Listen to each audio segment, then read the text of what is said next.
Selamat datang di channel Diari Fitri, channel yang membahas cerita rumah tangga sehari-hari. Sebelum mulai ceritanya, jangan lupa subscribe. Mari kita mulai ceritanya.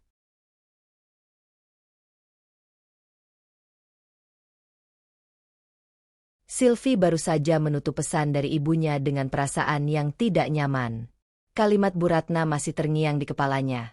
Kamu itu terlalu sabar, nanti malah diinjak. Bukan sekali dua kali ibunya mengkritik pernikahannya dengan Arman, dan setiap kali itu terjadi, Sylvie selalu membela. Tapi malam ini, entah kenapa, kalimat itu terasa berbeda. Lebih berat, lebih mengganggu. Ia berdiri di depan cermin kamar, merapikan hijabnya dengan gerakan pelan. Dari luar kamar, suara Arman terdengar memanggil, terdengar lebih ceria dari biasanya. Sylvie, cepat ya. Kita jadi keluar malam ini. Nada itu membuat Sylvie berhenti sejenak. Sudah lama Arman tidak terdengar seperti itu. Hangat, seolah tidak ada jarak. Namun justru disitulah letak kejanggalannya. Sylvie keluar kamar dan melihat Arman sudah siap dengan jaketnya. Wajahnya tampak rapi, bahkan terlalu rapi untuk sekadar jalan malam biasa. Senyumnya mengembang, tapi tidak sampai ke matanya. Kita mau kemana? Tanya Sylvie pelan. Jalan saja. Kamu kan suka suasana malam, jawab Arman cepat, sambil menghindari tatapan Sylvie. Sylvie mengangguk, meski dalam hatinya muncul sesuatu yang sulit dijelaskan. Bukan takut. Belum. Tapi ada jarak yang tak kasat mata, seperti ia berdiri di hadapan seseorang yang ia kenal, tapi juga tidak sepenuhnya ia pahami lagi. Di dalam mobil, suasana awalnya tenang. Lampu jalan berpendar lembut, memantul di kaca jendela. Sylvie menatap keluar, mencoba menikmati malam seperti yang dulu sering mereka lakukan saat masih saling bercerita tanpa beban. Namun Arman tidak bicara. Tangannya sibuk disetir. Matanya lebih sering melirik spion daripada melihat jalan lurus ke depan. Sesekali ia menghela napas, pendek dan tertahan, seperti menahan sesuatu yang tidak ingin keluar. Sylvie meliriknya. Kamu capek? Enggak, jawab Arman singkat. Jawaban itu terlalu cepat, terlalu datar. Beberapa menit kemudian, ponsel Arman bergetar. Arman langsung mengambilnya, melihat layar sekilas, lalu mematikannya tanpa berkata apa-apa. Gerakannya cepat, refleks, seperti seseorang yang tidak ingin terlihat. Sylvie mencoba tetap diam. Ia tidak ingin langsung berpikir buruk. Ia sudah berjanji pada dirinya sendiri untuk tidak menjadi istri yang penuh curiga. Tapi ini bukan pertama kalinya. Ponsel itu bergetar lagi. Kali ini Arman mengangkatnya, tapi tidak langsung bicara. Ia hanya menempelkan ke telinga, mendengarkan, lalu berkata pelan, "Nanti saya hubungi lagi," sebelum mematikannya. Nada suaranya berubah. Lebih rendah. Lebih tegang. Sylvie menelan ludah. Siapa? Arman tidak langsung menjawab. Ia menatap jalan, terlalu fokus, sebelum akhirnya berkata, "Teman kerja." Sylvie mengangguk pelan. Tapi jawaban itu tidak terasa cukup. Tidak ada nama. Tidak ada konteks. Hanya potongan kalimat yang terasa sengaja dipotong. Hening kembali mengisi mobil. Di dalam pikirannya, Sylvie mulai merangkai potongan-potongan kecil yang selama ini ia abaikan. Arman yang semakin sering pulang larut. Percakapan yang selalu berhenti saat ia mendekat. Dan sekarang, ajakan mendadak ini. Ia memejamkan mata sejenak, mencoba menenangkan diri. Jangan berlebihan. Jangan rusak semuanya hanya karena perasaanmu sendiri.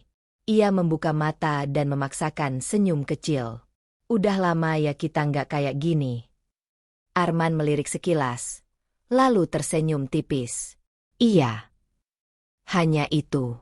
Tidak ada lanjutan. Tidak ada kenangan yang dibagi. Tidak ada tawa seperti dulu. Beberapa menit kemudian, ponsel Arman bergetar lagi. Kali ini, ia langsung menepikan mobil. Sylvie menegang tanpa sadar. Arman mematikan mesin, lalu membuka pintu. Aku angkat telepon dulu ya. Sylvie mengangguk. Meski hatinya mulai berdebar lebih cepat. Arman keluar dari mobil, berjalan menjauh beberapa langkah. Ia berdiri membelakangi mobil, bahunya sedikit membungkuk, seperti menahan sesuatu yang berat. Dari dalam, Sylvie bisa melihat gerak bibirnya yang cepat, nada suaranya yang tidak stabil, meski kata-katanya tidak terdengar jelas. Sylvie menatap punggung suaminya itu lama. Untuk pertama kalinya malam ini, ia tidak merasa sedang menunggu. Ia merasa seperti sedang ditinggalkan, meski hanya beberapa meter. Tangannya menggenggam ujung tasnya erat. Ada dorongan kecil dalam dirinya untuk membuka pintu, mendekat, mendengar langsung apa yang sedang dibicarakan Arman. Tapi ia tidak bergerak. Ia tetap duduk di kursinya. Memilih diam. Memilih percaya. Atau mungkin, memilih untuk belum tahu. Di tengah keheningan mobil, napas Sylvie terasa lebih berat. Ia menatap dashboard kosong di depannya, lalu perlahan menunduk. Kalau aku mulai curiga sekarang, apa aku siap dengan jawabannya nanti? Pertanyaan itu tidak ia jawab. Di luar, Arman masih berbicara di telepon. Semakin lama, semakin jauh dari mobil. Dan di dalam, Sylvie membuat keputusan kecil, yang diam-diam berisiko. Ia memilih untuk tidak bertanya lagi malam ini. Namun untuk pertama kalinya, ia juga tidak lagi sepenuhnya percaya. Sylvie tidak lagi sepenuhnya percaya. Keputusan kecil itu masih terasa menggantung di dadanya saat ia duduk sendiri di dalam mobil yang kini sunyi. Mesin mati, hanya suara samar kendaraan lewat sesekali yang mengisi malam. Di luar, Arman berdiri cukup jauh, membelakangi mobil, masih sibuk dengan teleponnya.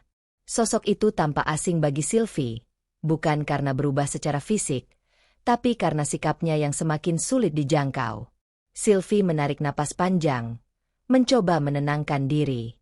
Ia menatap punggung Arman yang samar diterangi lampu jalan. Ada jeda aneh dalam gerak tubuh suaminya. Bahunya kaku, kepalanya sesekali menoleh cepat ke kanan dan kiri, seperti memastikan sesuatu. Bukan seperti orang yang hanya menerima telepon biasa. Sylvie menggigit bibirnya pelan.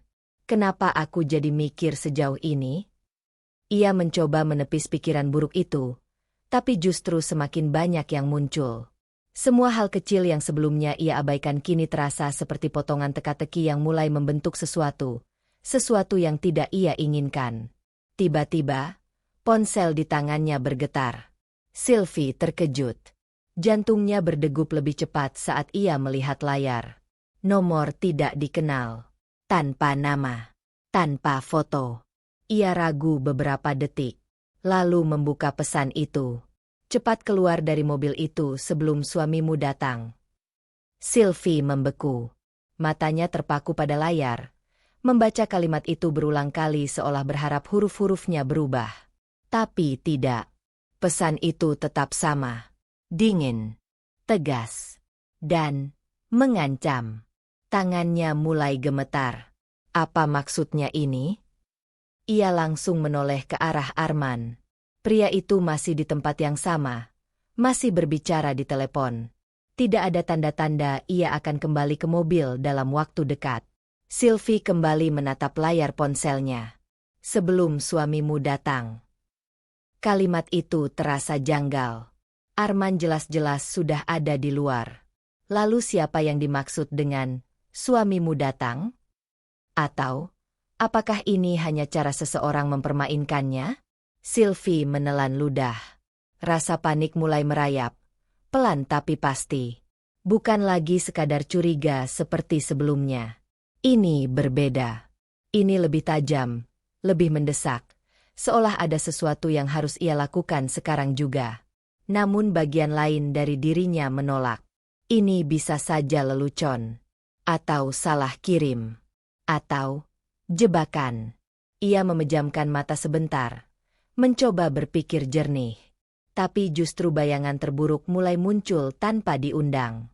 Bagaimana kalau ini benar? Bagaimana kalau pesan ini bukan kebetulan? Tangannya mencengkeram ponsel lebih erat. Ia membuka jendela sedikit. Udara malam masuk dingin, tapi tidak cukup untuk menenangkan pikirannya yang semakin kacau. Sylvie melirik lagi ke arah Arman. Kali ini, Arman terlihat sedikit lebih gelisah. Ia berjalan beberapa langkah menjauh, lalu berhenti, lalu berjalan lagi. Seperti seseorang yang menunggu sesuatu. Sylvie merasakan dadanya semakin sesak. Kenapa dia belum selesai juga?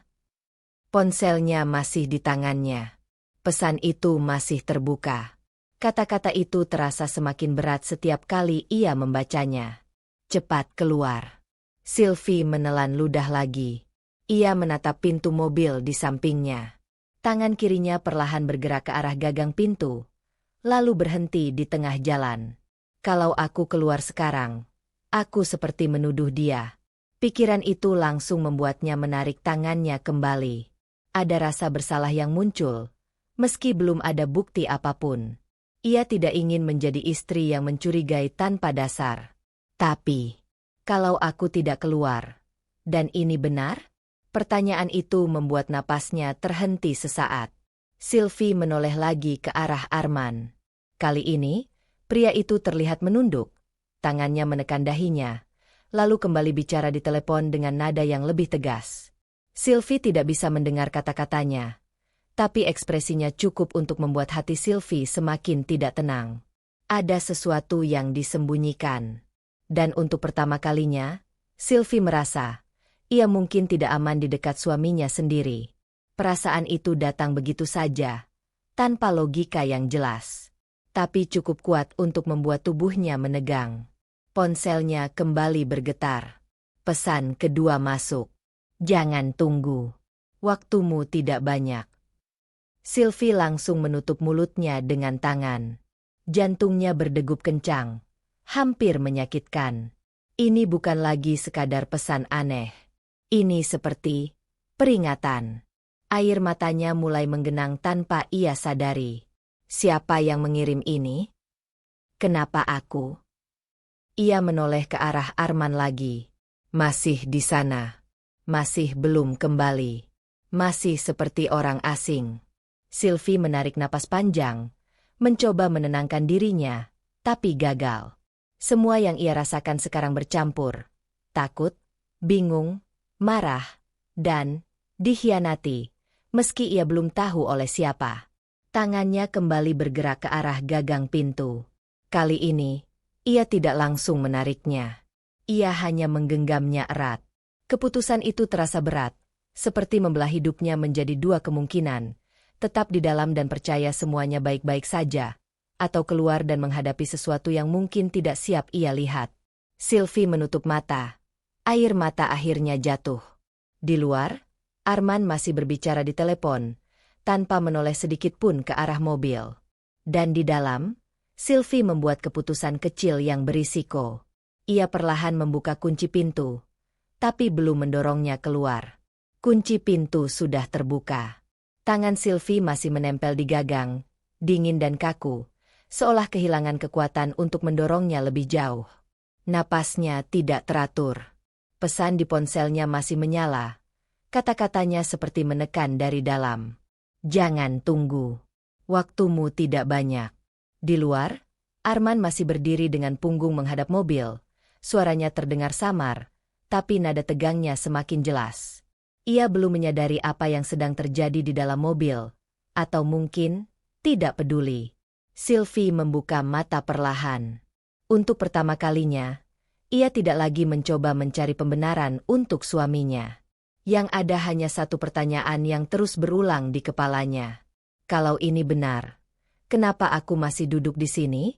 Dengan gerakan pelan, hampir tanpa suara, Sylvie mendorong pintu mobil. Engselnya berdecit kecil, membuat jantungnya langsung berdegup lebih cepat. Ia membeku sejenak, menahan napas, takut suara itu menarik perhatian Arman. Namun Arman tidak menoleh. Sylvie turun dari mobil dengan langkah gemetar.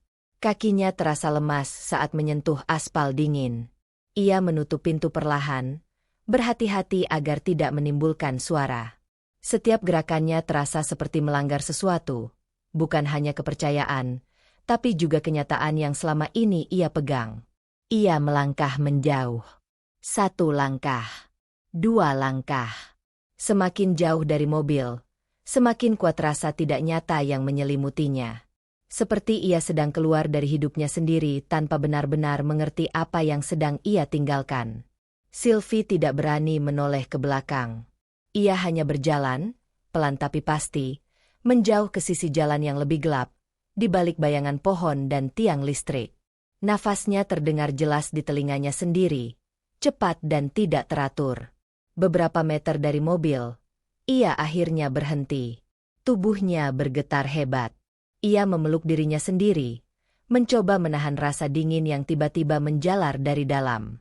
Bukan dingin karena udara malam, ini lebih dalam dari itu. Ini rasa takut. Perlahan, Sylvie menoleh. Mobil itu masih di sana. Diam. Tidak ada yang berubah. Arman masih berdiri beberapa meter dari sana, kini sedikit membelok, tapi tetap tidak melihat ke arah mobil. Semuanya terlihat normal.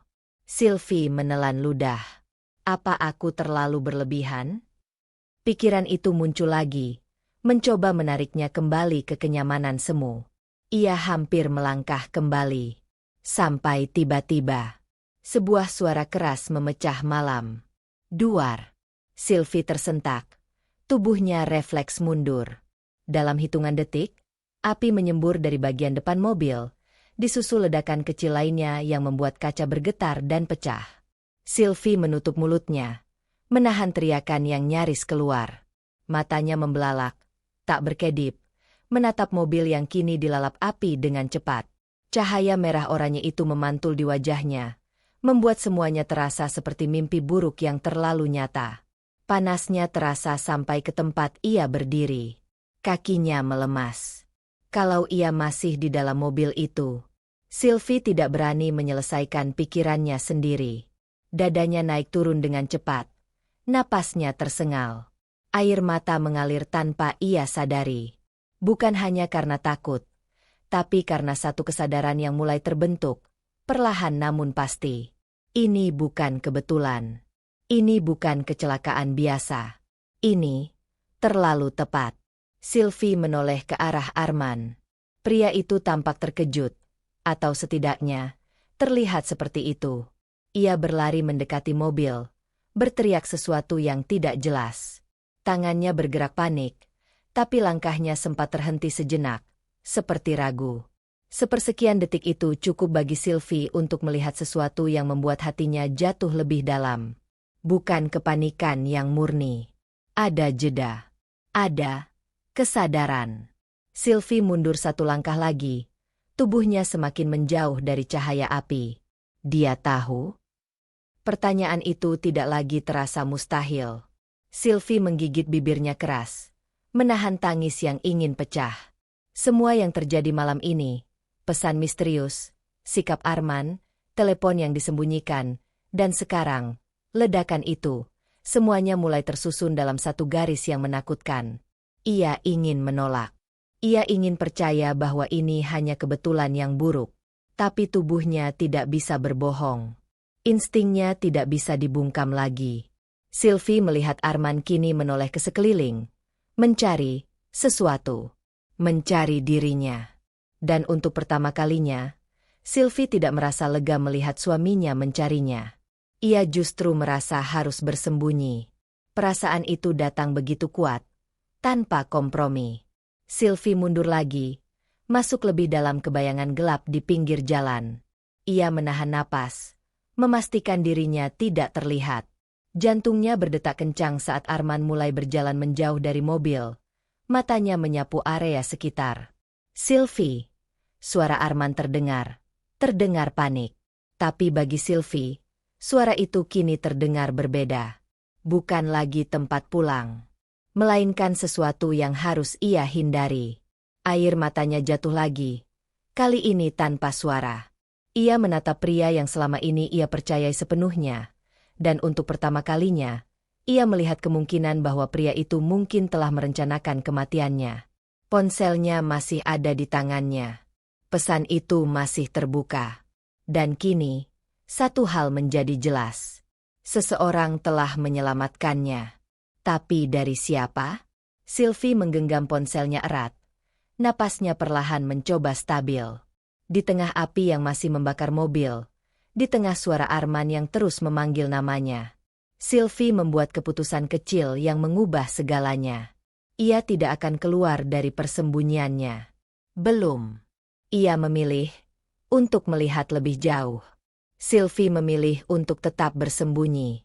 Keputusan itu membuat napasnya terasa lebih berat, seolah setiap detik ia menahan sesuatu yang ingin meledak dari dalam. Api masih melahap mobil di depan sana. Cahayanya memantul liar di aspal dan batang pohon. Bau hangus mulai menyengat, tapi Sylvie tidak berani bergerak terlalu jauh. Di balik bayangan gelap, ia menatap Arman. Sylvie. Sylvie. Suara itu terdengar panik, tapi kini tidak lagi menenangkan. Arman berlari ke arah mobil, lalu mundur karena panas. Ia mengusap wajahnya, berjalan mondar-mandir, tangannya masuk rambut, lalu keluar lagi. Semua gerakannya terlihat seperti kepanikan, tapi bagi Sylvie, ada sesuatu yang tidak pas. Terlalu terarah. Arman mengeluarkan ponselnya, berpura-pura menelepon seseorang. Halo, tolong, mobil saya tiba-tiba terbakar. Kayaknya mesin korslet. Sylvie memejamkan mata sejenak. Mesin. Kata itu diucapkan terlalu cepat, terlalu siap, seperti jawaban yang sudah dipersiapkan bahkan sebelum pertanyaan muncul. Ia membuka mata lagi, menatap lebih tajam. Arman tidak sekalipun mendekat untuk benar-benar memastikan kondisi di dalam mobil. Tidak ada usaha membuka pintu. Tidak ada usaha mencari Sylvie di dalam. Padahal, seharusnya itu yang pertama ia lakukan. Sylvie merasakan sesuatu runtuh di dalam dirinya. Bukan hanya kepercayaan, tapi juga rasa aman yang selama ini ia anggap pasti. Tangannya gemetar saat meraih ponsel. Jari-jarinya terasa kaku saat membuka daftar kontak. Ia berhenti sejenak di nama Ibu, tapi langsung melewatinya. Ia tahu apa yang akan ia dapat dari Bu Ratna. Kepanikan, kemarahan, dan mungkin tuduhan. Sylvie tidak siap untuk itu. Ia menggeser lagi, sampai berhenti di satu nama. Rina. Tanpa berpikir panjang, ia menekan panggilan. Nada sambung terdengar lebih lama dari biasanya, membuat dada Sylvie semakin sesak. Ia melirik lagi ke arah Arman, yang kini mulai berjalan lebih jauh, matanya menyapu sekitar dengan gelisah. Seperti sedang mencari sesuatu. Mencari dia. Sil? Suara di seberang akhirnya terdengar, sedikit terengah, seperti baru saja berhenti dari aktivitas. Suara itu langsung membuat mata Sylvie panas. Rin. Suaranya bergetar, hampir tidak keluar. Sylvie? Kamu kenapa? Nada Rina langsung berubah. Tajam. Waspada. Ia bukan tipe yang menenangkan dengan kata-kata kosong. Ia selalu langsung ke inti. Sylvie menoleh ke arah mobil yang masih terbakar. Api semakin besar. Suara letupan kecil terus terdengar. Mobilnya kebakar, kata Sylvie pelan, hampir seperti berbisik. Mobil? Kamu di mana sekarang? Sama Arman. Pertanyaan itu membuat Sylvie terdiam sejenak. Ia menatap Arman lagi. Pria itu kini berdiri agak jauh dari mobil, memegang ponsel, tapi matanya tidak berhenti bergerak. Wajahnya tampak tegang, tapi bukan hanya karena panik. Seperti ada sesuatu yang tidak berjalan sesuai rencana. Aku tadi di mobil, jawab Sylvie akhirnya. Tadi. Rina menangkap jeda itu dengan cepat. Sekarang kamu di mana? Sylvie menelan ludah. Aku keluar.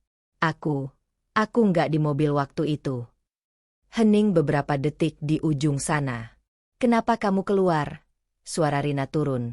Lebih pelan, tapi jauh lebih serius. Sylvie menutup mata. Gambar pesan itu muncul lagi di pikirannya. Ada yang kirim pesan, katanya lirih. Suruh aku keluar, sebelum Arman datang. Kali ini, heningnya lebih lama. Sylvie bisa mendengar napas Rina di seberang. Pelan tapi berat. Tidak ada reaksi berlebihan. Tidak ada teriakan. Dan justru itu yang membuat Sylvie semakin takut. Rina sedang berpikir. "Sil," akhirnya Rina bicara. Suaranya rendah tapi tegas. "Dengerin aku baik-baik." Sylvie membuka mata. "Jangan pulang ke rumah malam ini." Kalimat itu jatuh begitu saja, tanpa basa-basi. Sylvie langsung menggeleng, meski Rina tidak bisa melihatnya. "Tapi jangan." Rina memotong, lebih keras. "Kamu bilang ada pesan aneh. Kamu keluar, terus mobilnya kebakar? Itu bukan kebetulan." Sylvie terdiam. Kata-kata itu seperti mengucapkan sesuatu yang selama ini ia tahan untuk tidak diakui. "Arman tahu kamu keluar?" tanya Rina lagi. Sylvie melirik arah Arman, yang kini berdiri lebih dekat ke jalan, mencoba menghentikan kendaraan yang lewat. Ia tampak sibuk, tapi juga gelisah. "Enggak," jawab Sylvie pelan. "Bagus." Nada Rina langsung berubah lebih cepat, lebih tajam. "Berarti kamu masih punya waktu." "Waktu untuk apa?" Suara Sylvie hampir hilang. "Untuk mikir. Untuk lihat semuanya lebih jelas." Rina menarik napas. "Sil, ini bukan soal curiga lagi. Ini soal kamu selamat atau enggak." Kalimat itu membuat tubuh Sylvie menegang. "Selamat." Kata itu tidak pernah muncul dalam pikirannya sebelumnya. Tidak dalam konteks pernikahannya. Tapi sekarang, kata itu terasa masuk akal. Dan itu yang paling menakutkan. Air mata kembali jatuh di pipinya. Ia menatap Arman dari kejauhan. Pria itu masih memanggil namanya. Suaranya terdengar semakin putus asa. "Sylvie." Dulu, suara itu adalah tempat ia pulang. Sekarang, terdengar seperti sesuatu yang harus ia jauhi. "Aku harus kemana?" tanya Sylvie pelan. Hampir seperti anak kecil yang tersesat. "Kamu ke tempat aku," jawab Rina tanpa ragu. "Aku jemput kalau perlu. Tapi jangan ke rumah. Jangan ke tempat yang dia tahu." Sylvie menggenggam ponselnya lebih erat. Pilihan itu terasa besar. Terlalu besar. Pulang, berarti kembali ke sesuatu yang mungkin berbahaya. Pergi, berarti mengakui bahwa hidupnya tidak lagi aman. Sylvie menarik napas panjang, mencoba menguatkan dirinya. Untuk pertama kalinya, ia tidak hanya mempertanyakan Arman. Ia mempertanyakan seluruh hidup yang ia bangun bersamanya. Dan di tengah api yang masih menyala, di tengah suara suaminya yang terus memanggil, Sylvie membuat keputusan kecil yang berisiko. Aku ke kamu, Rin." Namun bahkan setelah mengucapkannya, satu tekanan baru muncul di dalam dirinya. Jika Arman benar-benar mencarinya, apakah ia akan berhenti sampai di sini? Jika Arman benar-benar mencarinya, apakah ia akan berhenti sampai di sini?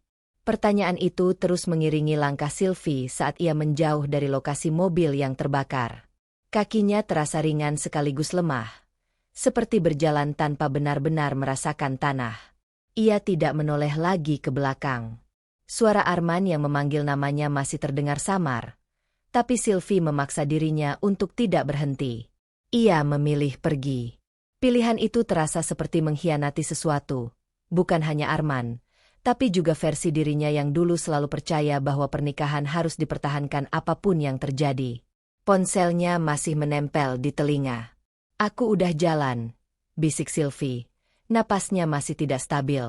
"Bagus. Terus jalan sampai kamu jauh dari situ," jawab Rina cepat. Suaranya tegas, seperti seseorang yang tidak memberi ruang untuk ragu. "Kamu lihat dia masih di sana." Sylvie menoleh sekilas. Dari kejauhan, api masih menyala, dan sosok Arman tampak kecil di tengah kerumunan yang mulai terbentuk. "Iya, dia di situ," jawab Sylvie pelan. "Jangan balik. Sil, dengerin aku, jangan balik," ulang Rina, kali ini lebih pelan, tapi justru lebih dalam tekanannya. Sylvie mengangguk, meski Rina tidak bisa melihatnya. Beberapa menit kemudian, Sylvie akhirnya sampai di pinggir jalan yang lebih ramai. Lampu-lampu toko yang masih buka memberi sedikit rasa aman, meski hatinya tetap tidak tenang. Ia berdiri di bawah lampu jalan, mencoba mengatur napasnya. Tak lama, sebuah mobil berhenti di depannya. Rina keluar dengan langkah cepat. Wajahnya langsung mencari Sylvie. Begitu mata mereka bertemu, Rina tidak langsung bicara. Ia hanya menatap Sylvie dari ujung kepala sampai kaki, memastikan sahabatnya itu benar-benar utuh. "Kamu nggak apa-apa?" tanyanya akhirnya. Suaranya lebih lembut dari sebelumnya. Sylvie mengangguk pelan, tapi matanya sudah penuh air. Rina langsung menariknya ke dalam pelukan. Tidak lama, tapi cukup untuk membuat pertahanan Sylvie runtuh. "Aku takut, Rin," suara Sylvie pecah. "Aku tahu," jawab Rina pelan, tangannya menepuk punggung Sylvie. "Makanya kamu ikut aku sekarang." Mereka masuk ke mobil tanpa banyak bicara. Rina langsung menyalakan mesin dan melaju, menjauh dari tempat itu. Di dalam mobil, suasana hening beberapa saat. Sylvie menatap keluar jendela, tapi pikirannya jauh di tempat lain. Gambar mobil terbakar itu terus muncul di kepalanya, bercampur dengan wajah Arman, dan pesan misterius itu. "Sil," Rina akhirnya membuka suara, matanya tetap fokus ke jalan. "Kamu masih ingat waktu Arman sempat ribut sama kamu soal uang?" Pertanyaan itu membuat Sylvie sedikit mengernyit. "Yang mana?" Rina melirik sebentar. "Yang kamu cerita, dia tiba-tiba marah waktu kamu tanya tabungan kalian kemana." Sylvie terdiam. Ia memang ingat. Tapi selama ini, ia selalu menganggap itu hal kecil. Sekadar perbedaan cara mengatur keuangan. "Itu kan cuma, dia lagi stres kerja," jawab Sylvie pelan, mencoba mempertahankan logika yang selama ini ia pegang. Rina menghela napas pendek. "Sil, kamu juga pernah bilang dia sempat pinjam uang tanpa bilang ke kamu, kan?" Kali ini, Sylvie tidak langsung menjawab. Potongan ingatan itu muncul lagi. Arman yang tiba-tiba terlihat cemas beberapa bulan lalu. Tagihan yang datang tanpa penjelasan jelas. Dan Arman yang selalu bilang, "Aku yang urus, kamu nggak usah pusing." Saat itu, Sylvie merasa dilindungi. Sekarang, rasanya berbeda. "Aku kira itu cuma sementara," kata Sylvie pelan. Suaranya mulai goyah. Rina mengangguk sedikit. "Mungkin kamu kira begitu. Tapi dari yang aku lihat, dia nggak pernah benar-benar terbuka soal uang." Sylvie menunduk. Jemarinya saling menggenggam erat. Ia mulai mengingat lebih banyak hal. Arman yang selalu mengalihkan pembicaraan setiap kali Sylvie menyinggung soal aset. Arman yang menolak ketika Sylvie ingin ikut mengatur keuangan bersama. Bahkan, Arman yang terlihat kesal saat Sylvie menyebut warisan dari almarhum ayahnya. Semua itu dulu terasa kecil. Sekarang, semuanya terasa seperti pola. "Rin," suara Sylvie lirih, hampir seperti takut mengucapkannya sendiri. "Kamu mikir, ini ada hubungannya sama uang?" Rina tidak langsung menjawab. Ia menarik napas, lalu berkata pelan, "Aku nggak mau langsung nuduh. Tapi, kalau seseorang sembunyiin masalah keuangan, terus tiba-tiba ada kejadian kayak tadi, kamu harus siap mikir ke arah itu." Sylvie menutup mata. Ke arah itu. Ia tahu maksudnya. Dan ia tidak siap. "Enggak." Sylvie menggeleng pelan. Air matanya jatuh lagi. "Arman nggak mungkin. Dia suamiku, Rin." Kalimat itu keluar lebih seperti harapan daripada keyakinan. Rina tidak memaksa. Ia hanya melirik Sylvie, lalu kembali fokus ke jalan. "Aku tahu kamu belum siap nerima," katanya pelan. "Tapi kamu juga nggak bisa pura-pura nggak lihat apa yang udah kejadian." Sylvie tidak menjawab. Di dalam dirinya, dua hal saling bertabrakan. Rasa takut yang semakin nyata, dan penolakan yang masih bertahan. Ia ingin percaya bahwa semua ini hanya rangkaian kebetulan buruk. Tapi setiap kali ia mencoba, bayangan mobil yang meledak itu kembali muncul. Dan satu fakta yang tidak bisa ia abaikan. Ia seharusnya ada di dalam sana. Mobil melambat saat memasuki jalan menuju rumah Rina. Lingkungan itu lebih sepi, tapi terasa lebih aman dibandingkan tempat sebelumnya. Sylvie menatap ke depan, matanya kosong. Untuk pertama kalinya, ia tidak hanya takut pada apa yang mungkin dilakukan Arman. Ia takut pada kemungkinan bahwa semua yang ia percayai selama ini salah. Mobil berhenti. Rina mematikan mesin, lalu menoleh ke Sylvie. "Kamu aman di sini." Sylvie mengangguk pelan. Tapi di dalam hatinya, satu tekanan baru muncul. Jika ini semua benar karena uang, seberapa jauh Arman sudah merencanakannya? Jika ini semua benar karena uang, seberapa jauh Arman sudah merencanakannya? Pertanyaan itu terus berputar di kepala Sylvie bahkan setelah ia duduk di ruang tamu rumah Rina. Pagi mulai datang perlahan. Cahaya matahari menyelinap melalui tirai tipis, tapi tidak membawa ketenangan. Tubuhnya lelah, matanya perih, tapi pikirannya tidak berhenti bekerja. Rina meletakkan secangkir teh hangat di depan Sylvie. "Minum dulu," katanya pelan, kali ini tanpa tekanan. Ia tahu, ada batas di mana Sylvie harus memproses semuanya sendiri. Sylvie mengangguk, memegang cangkir itu tanpa benar-benar meminumnya. Tangannya masih sedikit gemetar. Ponselnya yang semalaman ia genggam, akhirnya ia letakkan di meja. Layar itu gelap beberapa detik, lalu tiba-tiba menyala. Nama itu muncul. Arman. Napas Sylvie langsung tertahan. Rina yang melihat perubahan wajah Sylvie langsung menegang. "Dia." Sylvie hanya mengangguk pelan. Panggilan itu terus berdering. Tidak berhenti. Tidak ragu. Seperti seseorang yang tahu ia harus segera menjawab. Sylvie menatap layar itu lama. Dalam dirinya, ada dorongan untuk mengabaikan. Untuk tetap diam. Tapi ada juga bagian lain yang masih ingin mendengar. Masih ingin percaya. Dengan tangan gemetar, ia akhirnya mengangkat panggilan itu. "Sylvie?" Suara Arman langsung terdengar. Cepat, napasnya sedikit berat. "Kamu di mana?" Nada itu terdengar panik, tapi juga terlalu terarah. Seolah ia sudah menyusun kalimat itu berkali-kali. Sylvie tidak langsung menjawab. "Aku cari kamu semalaman," lanjut Arman. "Kamu keluar dari mobil? Kenapa? Kamu nggak apa-apa?" Pertanyaan itu datang bertubi-tubi. Sylvie memejamkan mata sejenak. Dia tidak tanya bagaimana aku selamat.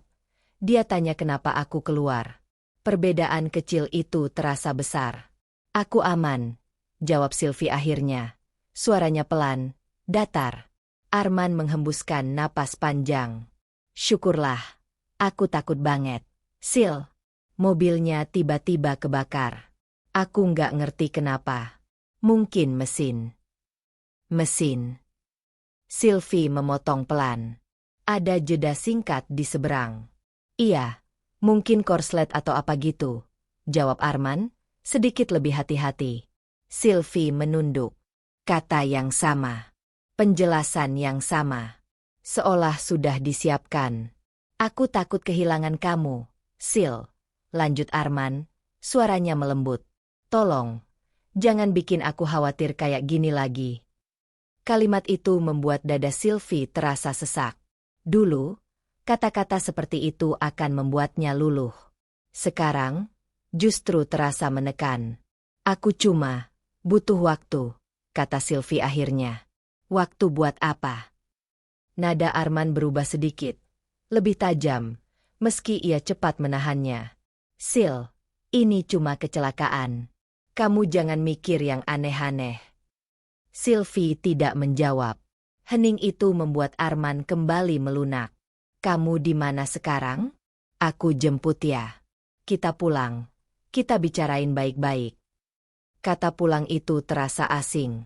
Sylvie melirik Rina, yang sejak tadi diam tapi matanya tajam memperhatikan. Rina menggeleng pelan. Sylvie menarik napas. "Aku belum mau pulang," katanya pelan, tapi kali ini lebih tegas. Di seberang, Arman terdiam beberapa detik. "Sylvie," suaranya lebih rendah sekarang. Ada nada menahan sesuatu. "Aku ini suami kamu." Kalimat itu jatuh seperti tekanan. Bukan lagi pengingat, tapi tuntutan. Sylvie menggenggam ponselnya lebih erat. Iya, jawabnya pelan. Makanya aku butuh waktu. Ia menutup telepon sebelum Arman sempat menjawab. Tangannya langsung turun. Napasnya terasa berat. Rina menatapnya. Kamu dengar sendiri kan? Sylvie tidak menjawab. Beberapa detik kemudian, ponselnya kembali bergetar. Bukan Arman. Ibu. Sylvie menutup mata sejenak, seolah bersiap menghadapi tekanan yang berbeda. Ia mengangkatnya. Sylvie, kamu ini sebenarnya lagi ngapain? Suara Bu Ratna langsung terdengar, tajam dan penuh emosi. Tidak ada jeda. Tidak ada pertanyaan lembut. Mama dengar mobil kalian kebakar. Terus kamu malah nggak pulang. Sylvie menarik napas pelan. Aku aman, Bu. Aman dari apa? Potong Bu Ratna cepat. Dari dulu Mama sudah bilang, laki-laki itu nggak jelas. Kamu yang maksa nikah. Kata-kata itu menusuk. Sylvie menunduk. Matanya kembali panas. Ini akibatnya sekarang, lanjut Bu Ratna. Suaranya tidak melembut sedikit pun. Kamu selalu bela dia, selalu tutup mata. Sekarang kamu rasain sendiri. Sylvie menggigit bibirnya, menahan tangis. Di satu sisi, Arman memintanya percaya. Di sisi lain, ibunya menyalahkannya tanpa memberi ruang untuk bernapas. Aku lagi mikir, Bu. Suara Sylvie hampir tidak terdengar. Mikir apa lagi? Sahut Bu Ratna. Pulang. Hadapi suamimu. Jangan lari. Kalimat itu membuat Sylvie terdiam. Pulang berarti menghadapi Arman. Tapi apakah itu aman? Dan jika ia tidak pulang, apakah itu berarti ia lari? Telepon berakhir tanpa kesimpulan. Sylvie menurunkan ponselnya perlahan. Ruang tamu itu terasa lebih sempit sekarang. Rina di satu sisi, memberi ruang tapi tetap waspada. Suara Arman masih terngiang di kepalanya. Dan kata-kata ibunya menekan dari arah lain. Sylvie menutup wajahnya dengan kedua tangan.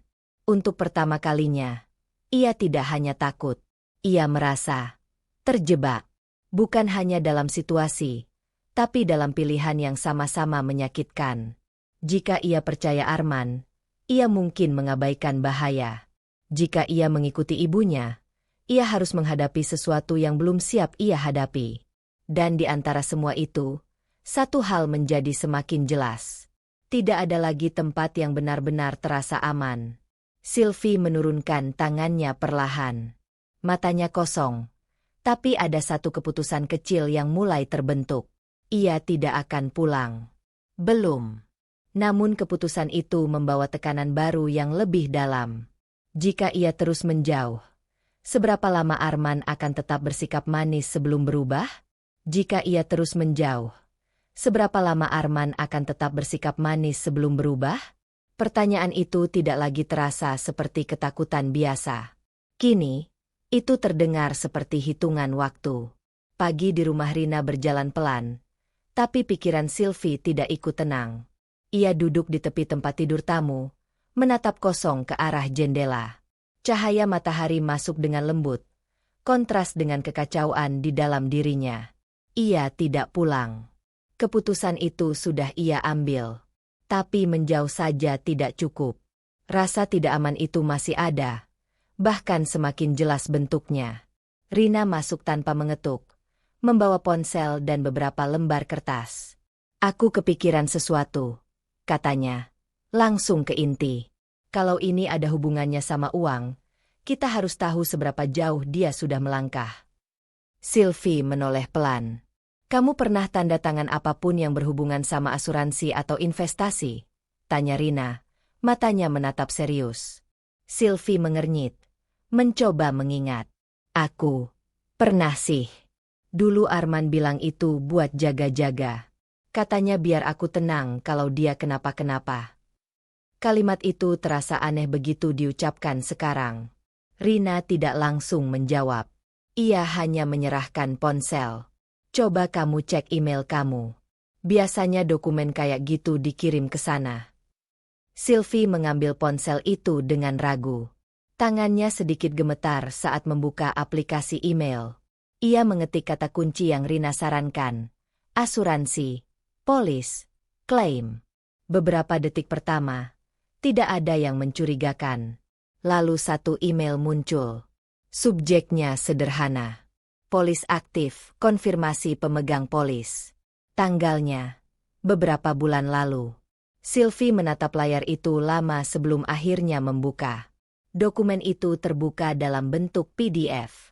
Rapi, resmi, penuh istilah yang dulu tidak ia pahami, dan mungkin tidak ingin ia pahami. Matanya bergerak perlahan, membaca baris demi baris. Nama tertanggung, Sylvie. Alamat, sesuai dengan rumah mereka. Premi, besar. Nilai pertanggungan. Sylvie berhenti. Angka itu terlalu besar. Tangannya langsung menegang. Berapa? Tanya Rina. Suaranya lebih pelan sekarang, seolah sudah tahu jawabannya tidak akan ringan. Sylvie tidak langsung menjawab. Ia hanya menggeleng kecil, lalu memperbesar tampilan layar, memastikan ia tidak salah baca. Tidak. Angka itu benar. Jumlah yang cukup untuk mengubah hidup seseorang, atau menghancurkannya. Rina mendekat sedikit. Sylvie menelan ludah. Ini, besar banget, Rin. Rina menarik napas pelan. Lanjut baca. Sylvie menggeser layar ke bawah. Ada satu bagian lagi. Penerima manfaat utama. Jari Sylvie berhenti. Ia tidak ingin membaca. Tapi ia harus. Perlahan, matanya bergerak. Nama itu muncul. Arman. Seketika, dunia terasa sunyi. Sylvie tidak mendengar apapun selama beberapa detik. Tidak suara napasnya sendiri, tidak suara Rina di dekatnya. Hanya satu hal yang memenuhi pikirannya. Arman. Sebagai penerima manfaat. Jika sesuatu terjadi padanya, Arman yang mendapat semuanya. Ponsel itu hampir terlepas dari tangannya. Sylvie. Suara Rina terdengar jauh. Seperti dari tempat lain. Sylvie menggeleng pelan. Matanya masih terpaku pada layar. Potongan-potongan yang selama ini terasa acak, mulai menyatu. Masalah keuangan Arman. Sikapnya yang selalu menghindari pembicaraan soal harta. Pesan misterius itu. Mobil yang terbakar. Dan sekarang. Ini nggak mungkin, bisik Sylvie, tapi suaranya kosong. Ia ingin menolak. Ia ingin mengatakan ini hanya kebetulan lain. Tapi kali ini, tidak ada lagi ruang untuk kebetulan. Semuanya terlalu rapi. Terlalu masuk akal. Rina duduk di sampingnya, tidak menyentuh, tapi cukup dekat untuk membuat Sylvie tidak merasa sendirian. Kamu tanda tangan ini? Tanyanya pelan. Sylvie mengangguk. Hampir tidak terlihat. Dia bilang, ini buat keamanan. Aku nggak baca detailnya. Kalimat itu terasa seperti pengakuan. Dan kesalahan. Air mata mulai jatuh lagi. Tapi kali ini bukan karena takut semata. Ada sesuatu yang lain. Kesadaran. Bukan lagi kemungkinan. Tapi arah yang jelas. Sylvie menarik napas dalam, mencoba menahan gemetar di tubuhnya. Kalau aku mati, dia dapat semua ini. Pikiran itu tidak lagi terasa asing. Justru terasa seperti jawaban. Ia menutup mata, tapi bayangan api dari mobil itu kembali muncul. Dan satu fakta yang kini tidak bisa ia abaikan. Ia seharusnya mati di sana. Sylvie membuka mata perlahan. Tatapannya berubah. Masih ada takut, tapi kini ada sesuatu yang lebih tajam di dalamnya. Kesadaran bahwa ini bukan lagi sekadar masalah rumah tangga. Ini tentang nyawanya. Rin, suaranya pelan, tapi lebih stabil dari sebelumnya. Kalau aku nggak keluar dari mobil tadi. Ia tidak menyelesaikan kalimatnya. Rina mengangguk kecil. Iya. Tidak ada yang perlu dijelaskan lagi. Sylvie menggenggam ponselnya lebih erat. Ia tidak lagi melihat Arman sebagai suami yang sedang membuat kesalahan. Ia mulai melihatnya sebagai seseorang yang mungkin telah merencanakan sesuatu yang jauh lebih gelap. Dan kesadaran itu mengubah segalanya. Namun, di balik semua itu, satu tekanan baru muncul. Jika Arman sudah sejauh ini, apa yang akan dia lakukan kalau tahu Sylvie masih hidup dan mulai mengerti semuanya? Jika Arman sudah sejauh ini, apa yang akan dia lakukan kalau tahu Sylvie masih hidup dan mulai mengerti semuanya? Pertanyaan itu tidak lagi terasa seperti kemungkinan. Itu terasa seperti ancaman yang sedang menunggu waktu. Sylvie duduk diam di ruang tamu rumah Rina. Ponsel masih dalam genggamannya. Dokumen polis asuransi itu sudah ia tutup, tapi isinya seperti tercetak jelas di kepalanya. Setiap angka, setiap kata, terutama satu nama itu. Arman. Sebagai penerima manfaat, ia menatap kosong ke depan, sementara Rina berdiri di dekat jendela, memperhatikan keadaan luar. Sejak pagi, Rina beberapa kali memastikan pintu terkunci, tirai tertutup, dan tidak ada orang asing yang mencurigakan di sekitar.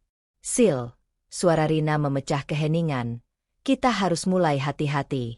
Kalau dia sadar kamu tahu. Ketukan pintu tiba-tiba terdengar. Keduanya langsung terdiam. Ketukan itu tidak keras, tapi cukup membuat udara di ruangan berubah. Sylvie menoleh ke arah Rina. Matanya langsung penuh tanya. Rina mengangkat tangan, memberi isyarat untuk diam. Ia berjalan pelan ke arah pintu, tidak langsung membuka. Dari balik pintu, suara laki-laki terdengar. Rina, ini saya. Dodi. Nama itu membuat Sylvie langsung menegang. Dodi. Ia mengenal nama itu. Rekan kerja Arman. Beberapa kali Arman menyebutnya dalam cerita, selalu dengan nada santai, seperti teman dekat yang sering membantu urusan kantor. Rina menoleh cepat ke arah Sylvie. Alisnya mengernyit. Jelas, ia tidak menyukai kehadiran ini. Kamu kenal? Bisik Rina. Sylvie mengangguk pelan. Temannya Arman.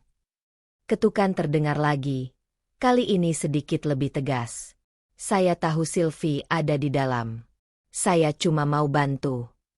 Kalimat itu membuat jantung Sylvie berdetak lebih cepat. Dia tahu aku di sini?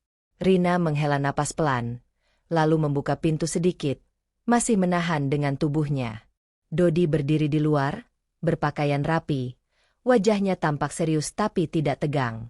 Senyumnya tipis, seperti seseorang yang ingin terlihat menenangkan. Maaf datang tiba-tiba, katanya, suaranya halus. Saya cuma khawatir. Rina tidak langsung membalas.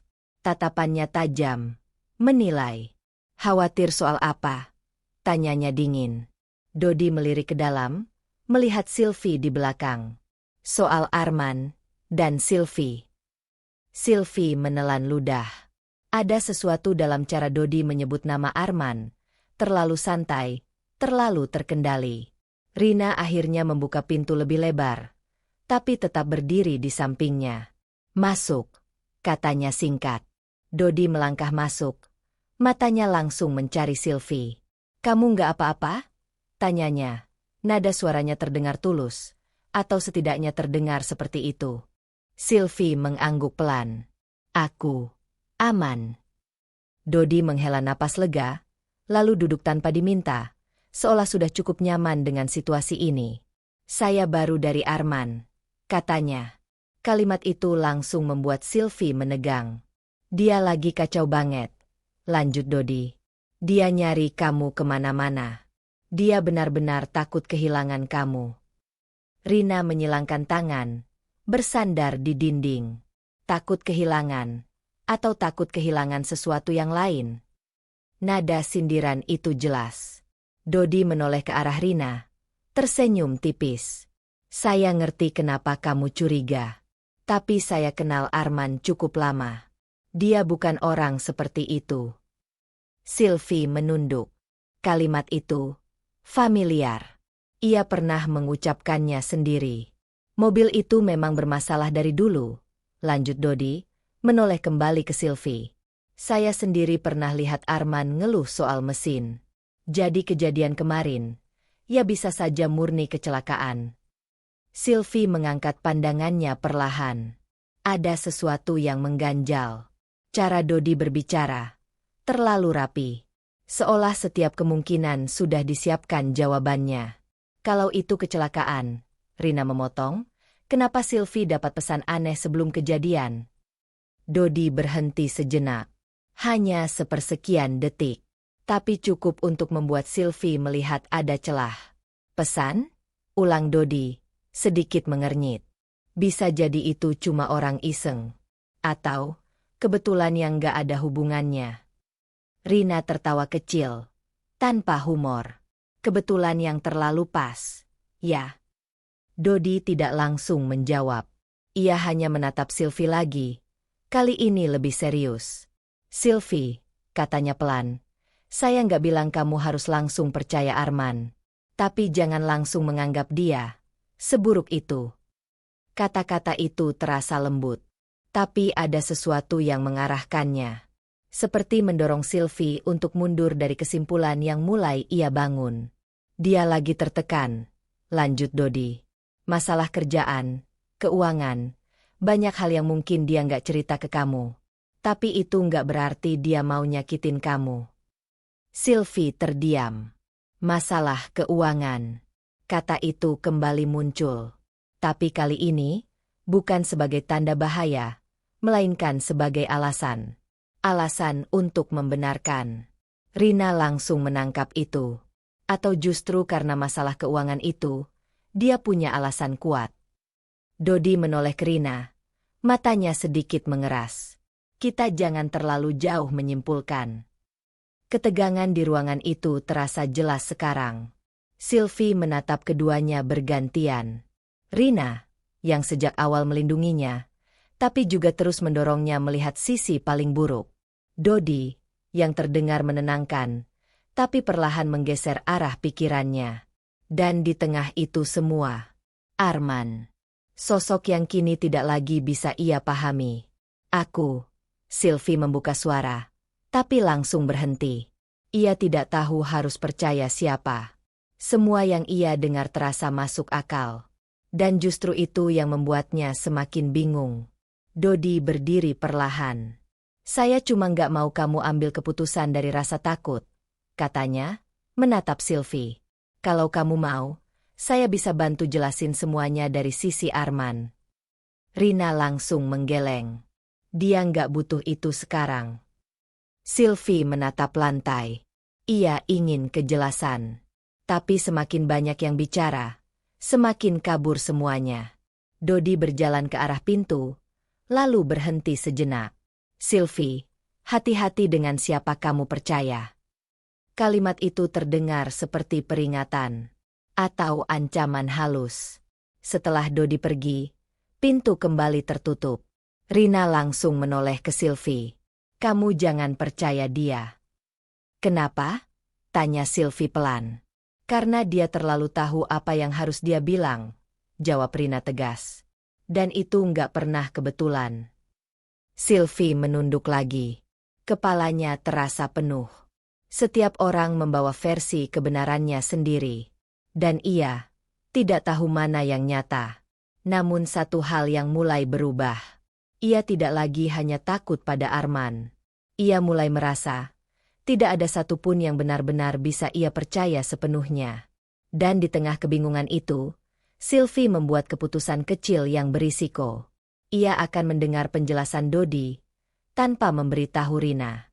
Ia akan mendengar penjelasan Dodi tanpa memberitahu Rina. Keputusan itu terasa kecil saat dibuat, tapi efeknya langsung merambat ke dalam diri Sylvie. Ada rasa bersalah yang halus. Seperti ia sedang menyembunyikan sesuatu dari satu-satunya orang yang sejak awal berdiri di sisinya. Namun di saat yang sama, ada dorongan lain yang lebih kuat. Ia ingin tahu. Bukan dari potongan cerita. Bukan dari dugaan. Tapi dari sesuatu yang nyata. Sesuatu yang bisa ia pegang dan tidak bisa dibantah. Siang itu, saat Rina pergi sebentar untuk membeli makanan, Sylvie duduk sendirian di ruang tamu. Rumah itu sunyi, Hanya suara jam dinding yang terdengar pelan, seolah mengingatkan bahwa waktu terus berjalan, dan ia tidak bisa terus diam. Ponselnya tergeletak di meja. Ia menatapnya lama. Kemarin, semua bermula dari satu pesan misterius. Hari ini, semuanya terasa seperti jaring yang semakin rapat. Sylvie menarik napas panjang, lalu membuka ponselnya. Ia tidak langsung menghubungi Dodi. Sebaliknya, ia membuka sesuatu yang sudah lama tidak ia sentuh. Akun email lama yang pernah ia gunakan bersama Arman untuk beberapa urusan rumah tangga. Dulu, Arman sering meminta bantuan Sylvie untuk mengakses dokumen atau mengirim file dari sana. Sylvie tidak tahu kenapa ia membukanya sekarang. Mungkin karena ia merasa sesuatu masih tersembunyi. Jari-jarinya bergerak pelan, masuk ke folder arsip. Banyak email lama, sebagian besar tidak penting. Tagihan, konfirmasi, percakapan biasa. Sampai satu nama membuatnya berhenti. Lila. Jantung Sylvie langsung berdetak lebih cepat. Nama itu tidak asing. Ia tahu persis siapa Lila. Bukan sekadar teman. Lila adalah perempuan yang dulu hampir menghancurkan hubungan Sylvie dan Arman sebelum mereka menikah. Mantan Arman yang selalu hadir dalam bayang-bayang. Bahkan setelah Arman bersumpah telah menutup semua hubungan. Dulu, Sylvie memilih percaya. Memilih memaafkan. Dan berharap masa lalu itu benar-benar selesai. Dengan tangan yang mulai dingin, Sylvie membuka email itu. Isinya singkat. Tidak banyak kata, tapi cukup untuk membuat dunia Sylvie kembali berguncang. Kita harus lebih hati-hati. Rencana yang lama terlalu berisiko. Sylvie menahan napas. Ia menggeser layar. Balasan dari Arman muncul di bawahnya. Aku tahu. Aku sedang siapkan rencana baru. Kali ini nggak akan gagal. Jari Sylvie membeku. Matanya terpaku pada kata-kata itu, seolah mencoba memastikan bahwa ia tidak salah membaca. Rencana baru. Kali ini nggak akan gagal. Kepalanya langsung dipenuhi suara. Bukan suara dari luar, tapi dari dalam. Semua potongan yang selama ini ia kumpulkan, kini menyatu dalam satu arah yang tidak bisa ia hindari lagi. Mobil yang terbakar. Pesan misterius. Polis asuransi. Dan sekarang, ini, Lila. Sylvie menutup mulutnya dengan tangan. Napasnya memburu. Air mata mulai jatuh tanpa bisa ditahan. Dia masih berhubungan dengan Lila? Bukan hanya itu. Mereka merencanakan sesuatu. Sesuatu yang membutuhkan rencana baru. Sesuatu yang bisa gagal. Dan tiba-tiba, satu kemungkinan yang selama ini ia hindari, menjadi terlalu jelas. Sylvie bangkit dari duduknya, berjalan beberapa langkah tanpa arah. Dadanya terasa sesak, seperti tidak cukup ruang untuk bernapas. Ingatan lama muncul kembali. Wajah Lila saat pertama kali ia melihatnya. Tatapan tajam, senyum yang tidak pernah benar-benar hangat. Perempuan yang tidak pernah benar-benar menerima bahwa Arman memilih Sylvie. Dan Arman selalu bilang, semuanya sudah selesai. Sylvie tertawa kecil. Pahit. Selesai? Atau hanya disembunyikan? Tangannya masih gemetar saat ia kembali duduk. Ponselnya masih terbuka. Email itu masih di layar. Ini bukan lagi dugaan. Ini bukti.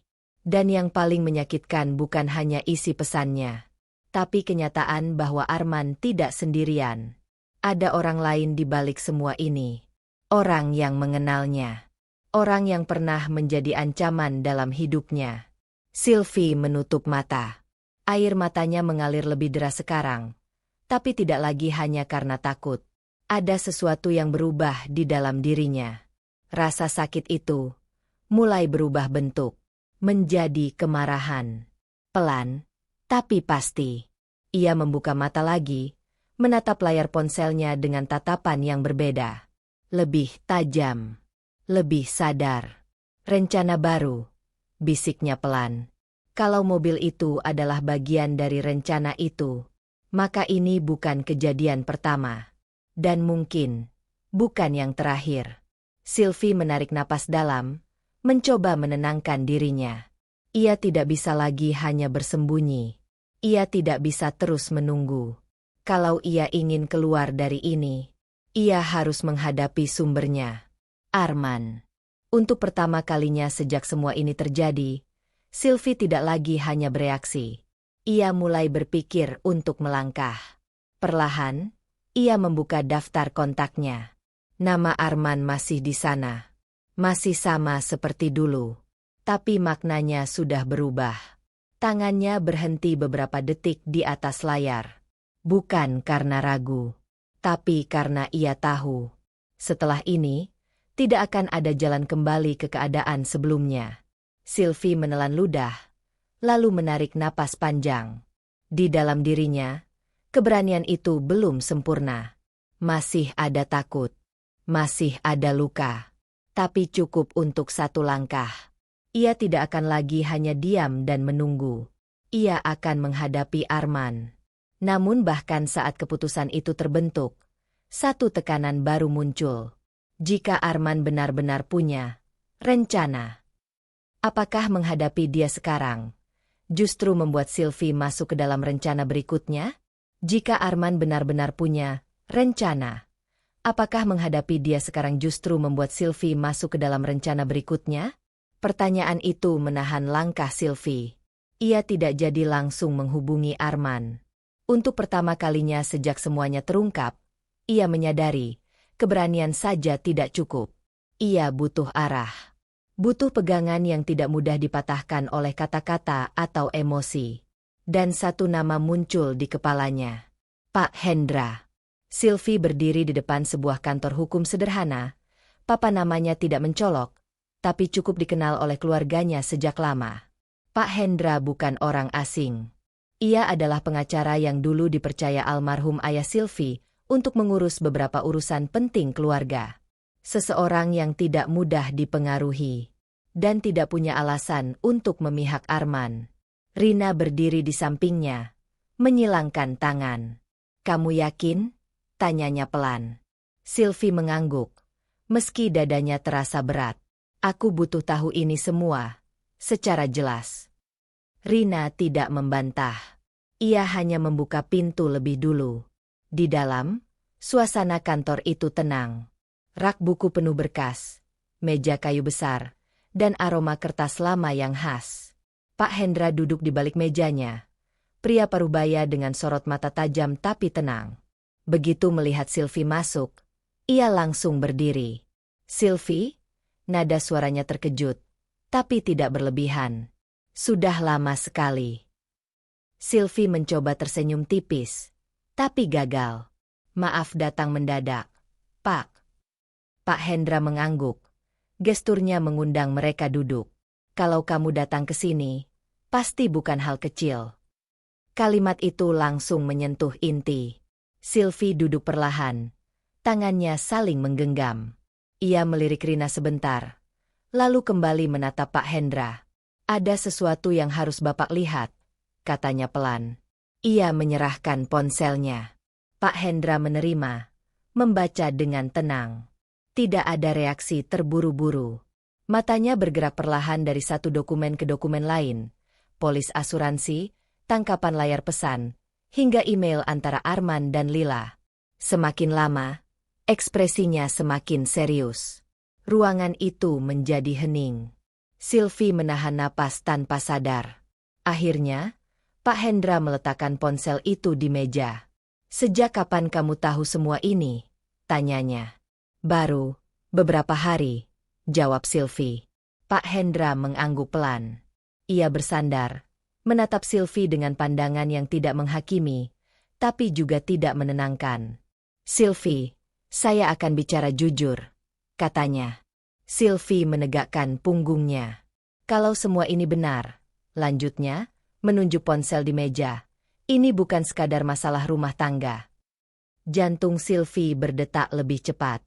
Pak Hendra melanjutkan, suaranya tetap tenang tapi tegas. "Ini sudah masuk kemungkinan tindak pidana serius. Percobaan pembunuhan, atau setidaknya, perencanaan ke arah sana." Kata-kata itu terasa berat. Lebih berat dari yang pernah Sylvie bayangkan. Rina di sampingnya tidak bergerak, tapi tatapannya semakin tajam. Sylvie menunduk. Tangannya semakin erat menggenggam satu sama lain. Maksud Bapak? Suaranya hampir tidak terdengar. Dia benar-benar bisa. Saya tidak bisa langsung menyimpulkan, potong Pak Hendra dengan hati-hati. Tapi pola yang kamu tunjukkan mengarah ke motif yang jelas. Motif? Ulang Sylvie pelan. Pak Hendra mengangguk. Keuangan. Satu kata itu terasa dingin. Polis asuransi dengan nilai besar. Kamu sebagai tertanggung, dan dia sebagai penerima manfaat. Ditambah adanya komunikasi tentang rencana. Itu bukan kebetulan yang berdiri sendiri. Sylvie memejamkan mata. Semua yang ia takutkan, kini diucapkan oleh seseorang yang memahami hukum. Artinya, ini nyata. Kalau saya lapor sekarang, tanya Sylvie pelan. Pak Hendra menggeleng. Bukti yang kamu punya masih awal. Ini bisa jadi petunjuk, tapi belum cukup kuat untuk langsung membawa kasus ke jalur hukum. Harapan kecil yang sempat muncul, langsung meredup. Jadi aku harus diam lagi. Suara Sylvie terdengar lelah. Bukan diam, jawab Pak Hendra cepat. Kamu harus mengumpulkan lebih banyak bukti. Yang lebih konkret. Yang tidak bisa dibantah. Sylvie menatapnya. Apa saja? Tanya Rina. Kali ini ikut masuk. Pak Hendra melipat tangannya. Rekaman percakapan. Dokumen tambahan. Bukti bahwa ada niat atau rencana yang jelas. Dan yang paling penting, kamu harus tetap terlihat, tidak tahu. Kalimat terakhir itu membuat Sylvie menegang. Tidak tahu, ulangnya.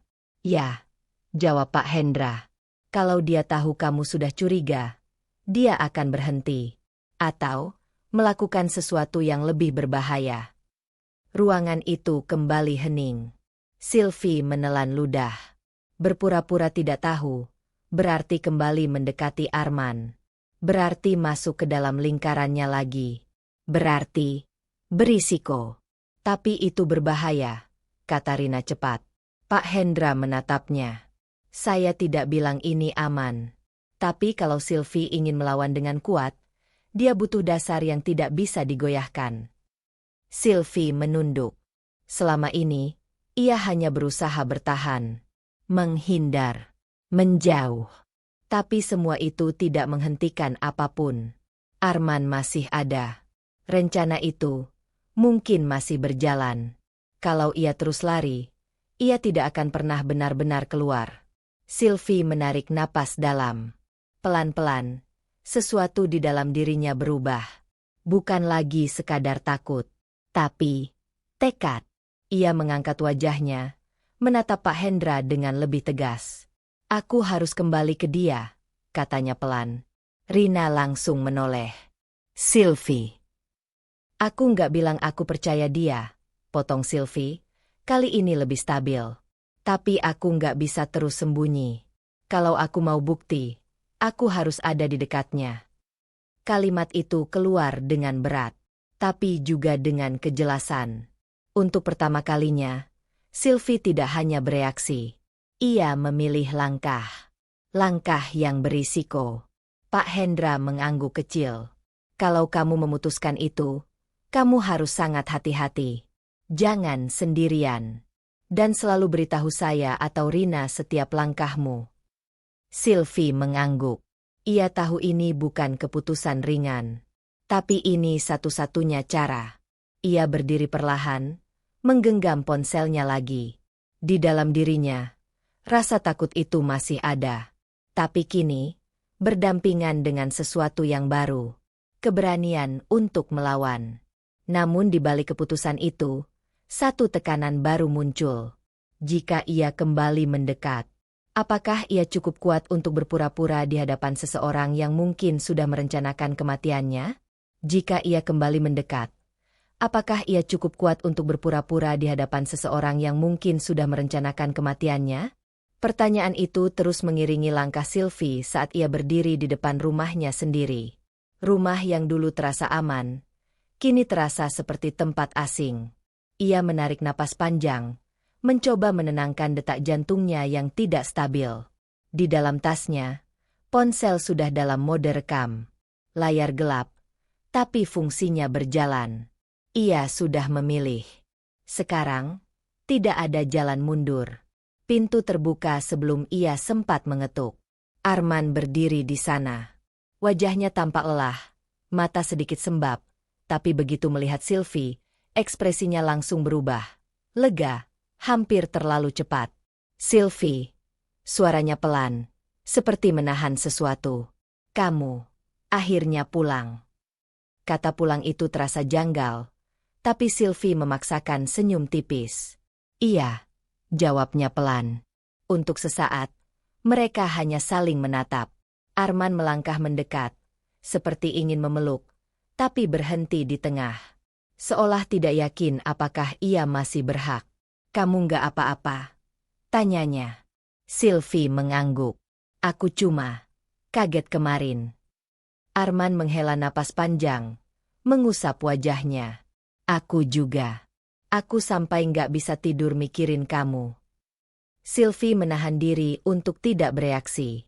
Ia masuk ke dalam rumah, merasakan setiap langkahnya seperti masuk ke dalam wilayah yang penuh jebakan. Tapi wajahnya tetap tenang. Maaf aku pergi tanpa bilang, katanya pelan, memainkan peran yang sudah ia siapkan. Arman langsung menggeleng. Enggak, kamu enggak salah. Aku yang harusnya jaga kamu. Kalimat itu terdengar manis. Tapi bagi Sylvie, terasa kosong. Mereka duduk di ruang tamu. Jarak di antara mereka tidak terlalu dekat, tapi cukup untuk membuat suasana terasa berat. Beberapa detik hening. Sylvie menarik napas, lalu memulai.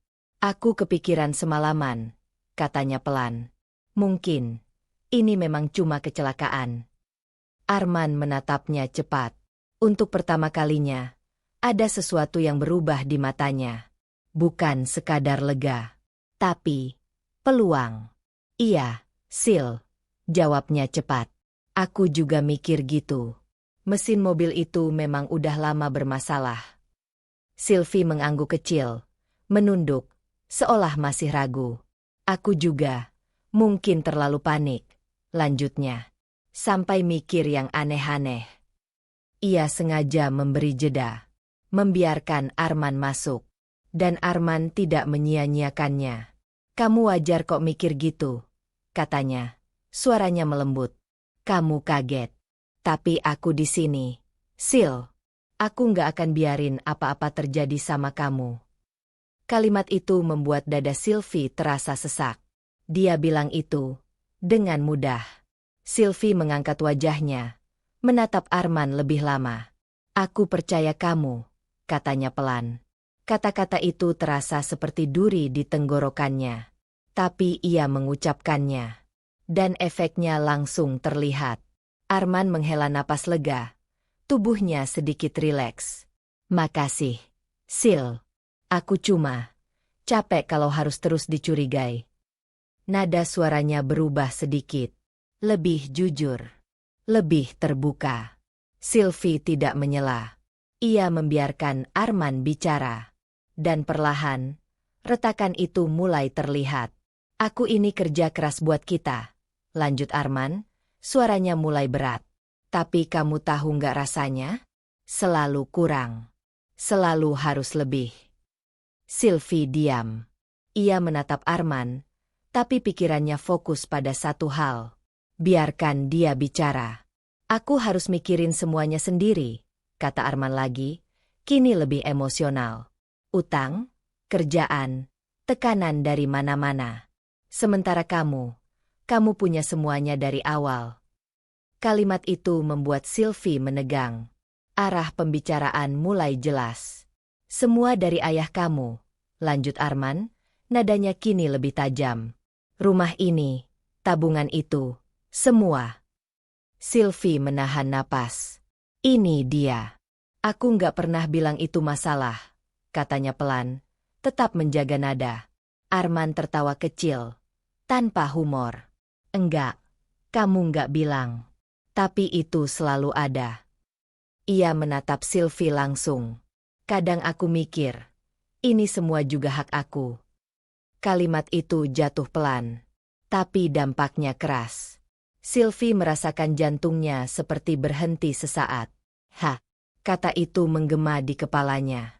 "Arman." Suaranya hampir goyah. Tapi ia menahannya. "Kita kan suami istri." "Iya," jawab Arman cepat. "Makanya aku bilang itu hak aku juga." Nada itu bukan lagi pembelaan. Itu keyakinan. Sylvie menunduk, menyembunyikan ekspresinya. Di dalam tasnya, ponsel masih merekam. Setiap kata, setiap nada, setiap retakan. Arman mengusap wajahnya lagi, seolah sadar ia sudah bicara terlalu jauh. "Aku cuma lagi capek. Sil, kamu ngerti kan?" Sylvie mengangguk pelan. Tapi kali ini, bukan karena percaya, melainkan karena ia sudah tahu. Semua yang ia takutkan kini mulai terdengar langsung dari mulut Arman sendiri. Rasa sakit itu datang lagi, lebih tajam. Bukan hanya karena ancaman, tapi karena pengkhianatan yang perlahan terbuka. Namun di balik itu semua, ada satu hal yang berubah. Ia tidak lagi hanya terluka. Ia mengerti. Dan pemahaman itu membuatnya lebih kuat. Sylvie mengangkat wajahnya lagi, memaksakan senyum kecil. "Iya, aku ngerti," katanya pelan. Arman mengangguk, terlihat lebih tenang sekarang. Ia tidak tahu bahwa setiap kata yang baru saja ia ucapkan telah direkam dan akan menjadi sesuatu yang jauh lebih besar. Namun di balik keberhasilan kecil itu, satu tekanan baru muncul di dalam diri Sylvie. Jika Arman sudah mulai terbuka seperti ini, seberapa jauh lagi ia bisa mendorongnya tanpa membuat Arman curiga? Jika Arman sudah mulai terbuka seperti ini, seberapa jauh lagi ia bisa mendorongnya tanpa membuat Arman curiga? Pertanyaan itu tidak lagi terasa menahan langkah Sylvie, justru mendorongnya maju. Rekaman di ponselnya sudah tersimpan. Kata-kata Arman tentang haknya atas harta itu masih terngiang jelas. Bukti itu belum cukup kuat, tapi sudah cukup untuk membuka satu lapisan yang selama ini tertutup rapat. Namun Sylvie tahu, ini belum selesai. Masih ada satu nama yang terus mengganggu pikirannya. Lila. Siang itu, Sylvie duduk di sebuah kafe kecil yang tidak terlalu ramai. Ia memilih tempat di sudut, menghadap pintu masuk. Tangannya menggenggam cangkir kopi yang sudah dingin, tapi tidak diminum. Ia menunggu. Pesan singkat yang ia kirim pagi tadi akhirnya dibalas. "Kita ketemu. Aku juga mau lihat kamu." Tidak ada sapaan. Tidak ada basa-basi. Tetap seperti yang Sylvie ingat. Langsung, tajam, dan penuh kendali. Pintu kafe terbuka. Seorang perempuan masuk. Sylvie langsung tahu. Lila. Penampilannya tidak banyak berubah. Rapi, percaya diri, dengan tatapan yang tidak pernah benar-benar hangat. Saat mata mereka bertemu, Lila tersenyum tipis. Bukan senyum ramah. Lebih seperti pengakuan bahwa mereka sudah tahu peran masing-masing. Lila berjalan mendekat, duduk tanpa diminta. "Lama ya?" katanya ringan. Sylvie tidak langsung menjawab. Ia menatap Lila dengan lebih tenang dari yang ia bayangkan.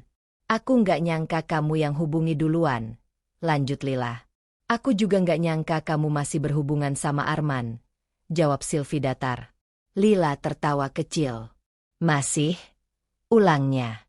"Kamu yakin itu kata yang tepat?" Kalimat itu langsung menusuk. Sylvie menahan ekspresinya. Ia tidak datang ke sini untuk terpancing. "Aku cuma mau tahu satu hal," katanya pelan. "Apa yang sebenarnya kalian rencanakan?" Lila tidak langsung menjawab. Ia mengambil gelas air di meja, meminumnya sedikit, lalu meletakkannya kembali dengan tenang. Gerakannya lambat, seperti menikmati situasi. "Kamu langsung ke inti," katanya. "Aku nggak punya waktu buat main tebak-tebakan." Lila menatap Sylvie lebih lama sekarang. Ada sesuatu di matanya. Bukan simpati, bukan juga permusuhan. Lebih seperti penilaian. Kamu berubah, kata Lila pelan. Dulu kamu lebih naif. Sylvie tidak bereaksi. Aku belajar, jawabnya singkat. Lila mengangguk kecil, seolah mengakui itu. Beberapa detik hening. Lalu Lila bersandar sedikit, menyilangkan tangan. Kamu sudah tahu soal asuransi? Tanyanya tiba-tiba. Jantung Sylvie berdetak lebih cepat. Sudah, jawabnya. Dan kamu masih hidup, lanjut Lila.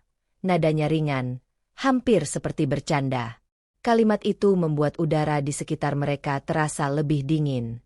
Sylvie menggenggam tangannya di bawah meja. Apa maksud kamu? Tanyanya.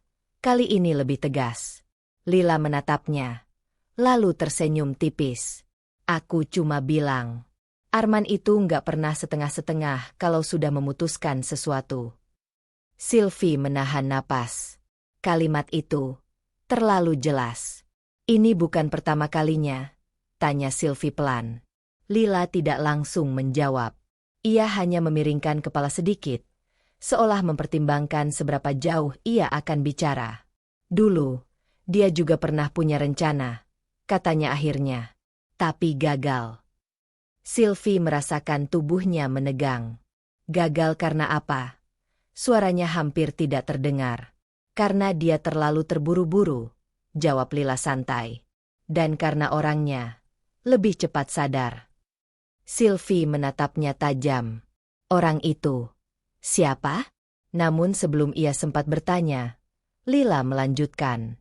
Makanya aku bilang ke dia waktu itu, kalau mau sesuatu yang besar, harus sabar, harus rapi. Kata-kata itu jatuh satu persatu. Dan setiap kata, seperti menambah beban di dada Sylvie. Ini bukan tindakan spontan. Ini bukan emosi sesaat. Ini pola, rencana yang dipikirkan, diperbaiki, dan dicoba lagi. Sylvie menutup matanya sejenak. Semua yang ia rasakan selama ini, takut, ragu, penolakan, kini tidak punya tempat lagi. Yang tersisa hanya satu hal, kebenaran. Ia membuka mata lagi, menatap Lila. Kenapa kamu kasih tahu aku ini? Tanyanya. Lila tersenyum tipis. Aku nggak kasih tahu apa-apa. Kamu yang tanya. Jawaban itu licin, tapi cukup. Sylvie mengangguk pelan. Ia tidak butuh pengakuan langsung. Yang ia butuhkan sudah cukup jelas. Lila berdiri, merapikan tasnya. Hati-hati ya, Sylvie. Kalau dia sudah mulai, biasanya dia nggak berhenti di tengah. Kalimat itu terdengar seperti peringatan atau ancaman halus. Sylvie tidak menjawab. Ia hanya duduk diam saat Lila berjalan pergi, meninggalkan meja itu tanpa menoleh lagi. Beberapa detik kemudian, Sylvie akhirnya menarik napas panjang. Tangannya tidak lagi gemetar. Air matanya tidak jatuh. Yang ada sekarang berbeda. Bukan lagi luka yang membuatnya lemah, tapi kemarahan yang pelan, tapi terarah. Ia tidak lagi melihat Arman sebagai seseorang yang mungkin bersalah. Ia melihatnya sebagai seseorang yang sudah melakukannya, atau setidaknya sudah mencoba, dan itu mengubah segalanya. Sylvie mengambil ponselnya. Rekaman percakapan dengan Arman, email dengan Lila, dan sekarang percakapan ini. Semua mulai membentuk sesuatu yang lebih kuat. Namun ia tahu, ini belum cukup. Belum untuk menjatuhkan. Belum untuk benar-benar melindungi dirinya. Sylvie berdiri perlahan. Langkahnya lebih stabil. Tatapannya lebih tegas. Ia tidak akan lagi hanya bertahan. Ia akan mengakhiri ini. Namun di balik tekad itu, satu tekanan baru muncul. Jika ini adalah pola, apakah Arman sudah menyiapkan rencana berikutnya saat ia merasa yang ini mulai gagal? Jika ini adalah pola, Apakah Arman sudah menyiapkan rencana berikutnya saat ia merasa yang ini mulai gagal? Pertanyaan itu tidak lagi membuat Sylvie mundur. Justru mendorongnya untuk berhenti bersembunyi. Malam itu, rumah terasa lebih sunyi dari biasanya. Lampu ruang tamu menyala redup. Bayangan benda-benda terlihat panjang di dinding. Sylvie berdiri di tengah ruangan, ponselnya di tangan, jantungnya berdetak stabil. Bukan karena tenang, tapi karena sudah melewati batas takut. Pintu terbuka. Arman masuk. Wajahnya tampak lelah. Begitu melihat Sylvie berdiri di sana, ia berhenti. "Kamu belum tidur?" tanyanya, mencoba terdengar biasa. Sylvie tidak menjawab pertanyaan itu. "Aku mau bicara," katanya langsung. Nada suaranya datar. Tidak gemetar. Tidak ragu. Arman mengernyit sedikit, tapi tetap berjalan masuk. Ia meletakkan tasnya, lalu menatap Sylvie lebih serius. "Kenapa?" Sylvie melangkah satu langkah mendekat. "Aku sudah tahu semuanya." Kalimat itu jatuh tanpa emosi, tapi dampaknya langsung terasa. Arman diam. Hanya 1 detik. Lalu ia tertawa kecil. "Tahu apa?" Nada itu ringan. Terlalu ringan. Sylvie mengangkat ponselnya, membuka satu rekaman, lalu menekan tombol putar. Suara Arman sendiri memenuhi ruangan. "Kadang aku mikir, ini semua juga hak aku." Arman langsung menegang. Sylvie tidak menghentikan rekaman itu. "Semua dari ayah kamu, rumah ini, tabungan itu, semua." Arman melangkah maju cepat, mencoba meraih ponsel itu. "Matikan itu." Sylvie mundur 1 langkah, tetap menatapnya. "Masih mau dengar?" tanyanya pelan. Arman membeku. Sylvie menghentikan rekaman itu, lalu membuka email. Ia memutar layar ponsel ke arah Arman. "Ini juga aku tahu," katanya. Nama Lila terlihat jelas di sana. Arman menatap layar itu. Untuk pertama kalinya, wajahnya kehilangan kendali. "Ini cuma salah paham," katanya cepat, terlalu cepat. "Itu bukan rencana baru?" potong Sylvie pelan. Hening. Kali ini, Arman tidak langsung menjawab. Sylvie melanjutkan, suaranya tetap tenang, tapi lebih tajam. "Atau aku harus bilang soal asuransi?" katanya. "Atau kamu mau jelasin kenapa aku yang jadi tertanggung, dan kamu yang dapat semuanya kalau aku mati?" Kata mati itu menggantung di udara. Berat. Nyata. Arman menggeleng. Mulai gelisah. "Kamu nggak ngerti, Sil. Itu cuma..." "Apa?" Sylvie memotong lagi. "Perlindungan? Atau rencana?" Arman menatapnya. Napasnya mulai tidak teratur. "Ini semua kebetulan," katanya lebih keras. "Kamu yang terlalu mikir jauh." Sylvie tidak mundur. "Mobil itu juga kebetulan?" tanyanya. Tidak ada jawaban. Hanya napas Arman yang semakin berat. Sylvie melangkah lebih dekat sekarang. "Pesan itu juga kebetulan?" lanjutnya. Arman menggeleng cepat, tapi tidak menjawab. "Lila juga kebetulan?" Suara Sylvie mulai bergetar, tapi bukan karena takut, karena menahan sesuatu yang lebih dalam. Arman terdiam. Topeng itu mulai retak. "Jawab aku, men," kata Sylvie pelan. Beberapa detik yang panjang berlalu. Dan kemudian, Arman tertawa. Bukan tawa ringan. Tawa yang pahit. "Ya sudah," katanya akhirnya. Suaranya berubah. Lebih rendah. Lebih jujur. "Kamu mau dengar yang sebenarnya?" Sylvie tidak menjawab. Tapi ia tidak mundur. Arman menatapnya. Matanya tidak lagi berusaha terlihat baik. "Semua ini karena kamu," katanya. Kalimat itu menghantam. Sylvie menahan napas. "Aku?" ulangnya pelan. Arman melangkah mendekat. Kini jarak mereka sangat dekat. "Iya, kamu," katanya. "Kamu yang punya segalanya dari awal. Kamu yang gak pernah tahu rasanya kekurangan. Nada suaranya naik. Dan aku? Lanjutnya. Aku harus ngejar terus. Harus cukup. Harus jadi apa yang kamu mau. Aku nggak pernah. Kamu nggak pernah bilang. Tapi itu ada.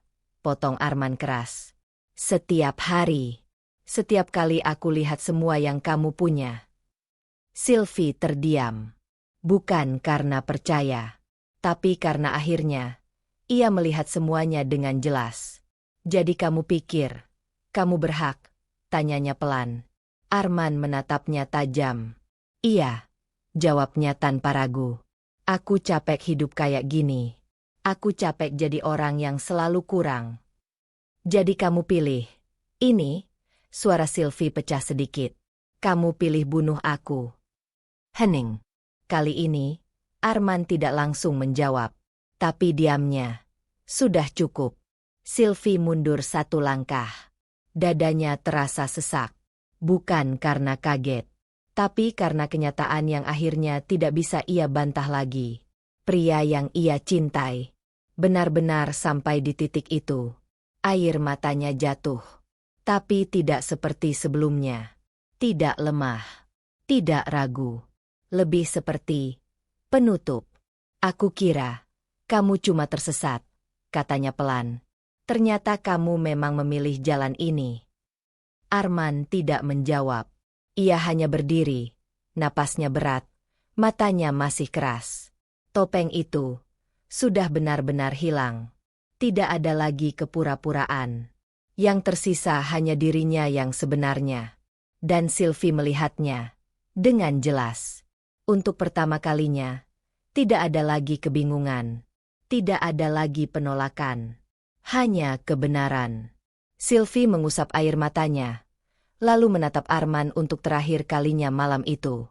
Aku nggak akan mati buat kamu, katanya pelan. Kalimat itu sederhana, tapi tegas. Arman menatapnya. Ekspresinya sulit dibaca. Dan di tengah keheningan itu, satu tekanan baru muncul. Arman sudah tidak punya alasan untuk berpura-pura lagi. Dan ketika seseorang seperti dia kehilangan topengnya, apa yang akan ia lakukan selanjutnya? Arman sudah tidak punya alasan untuk berpura-pura lagi. Dan ketika seseorang seperti dia kehilangan topengnya, apa yang akan ia lakukan selanjutnya? Sylvie tidak menunggu untuk mencari jawabannya. Pagi itu, ia sudah duduk di ruang kerja Pak Hendra, dengan wajah yang jauh lebih tenang dibanding hari-hari sebelumnya. Bukan karena semuanya sudah selesai, justru karena ia akhirnya memilih arah yang jelas. Di atas meja, ponselnya tergeletak. Berisi rekaman percakapan dengan Arman, email dengan Lila, dan catatan waktu kejadian mobil terbakar. Semua yang dulu terasa seperti potongan acak, kini tersusun. Pak Hendra membaca dan mendengarkan semuanya dengan teliti. Kali ini, tidak ada lagi jeda panjang seperti sebelumnya. Ia mengangguk pelan. Ini cukup kuat untuk mulai, katanya tegas. Sylvie menatapnya. Mulai? Ulangnya. Melaporkan, jawab Pak Hendra. Setidaknya untuk membuka penyelidikan resmi. Dari sini, kita bisa kembangkan lebih jauh. Sylvie mengangguk pelan. Kata melaporkan itu dulu terasa menakutkan. Sekarang, terasa perlu. Rina yang duduk di sampingnya menyentuh lengan Sylvie sebentar. Tidak banyak bicara, tapi cukup untuk menguatkan. Sylvie menarik napas panjang. Aku siap, katanya. Keputusan itu keluar tanpa ragu. Prosesnya tidak instan.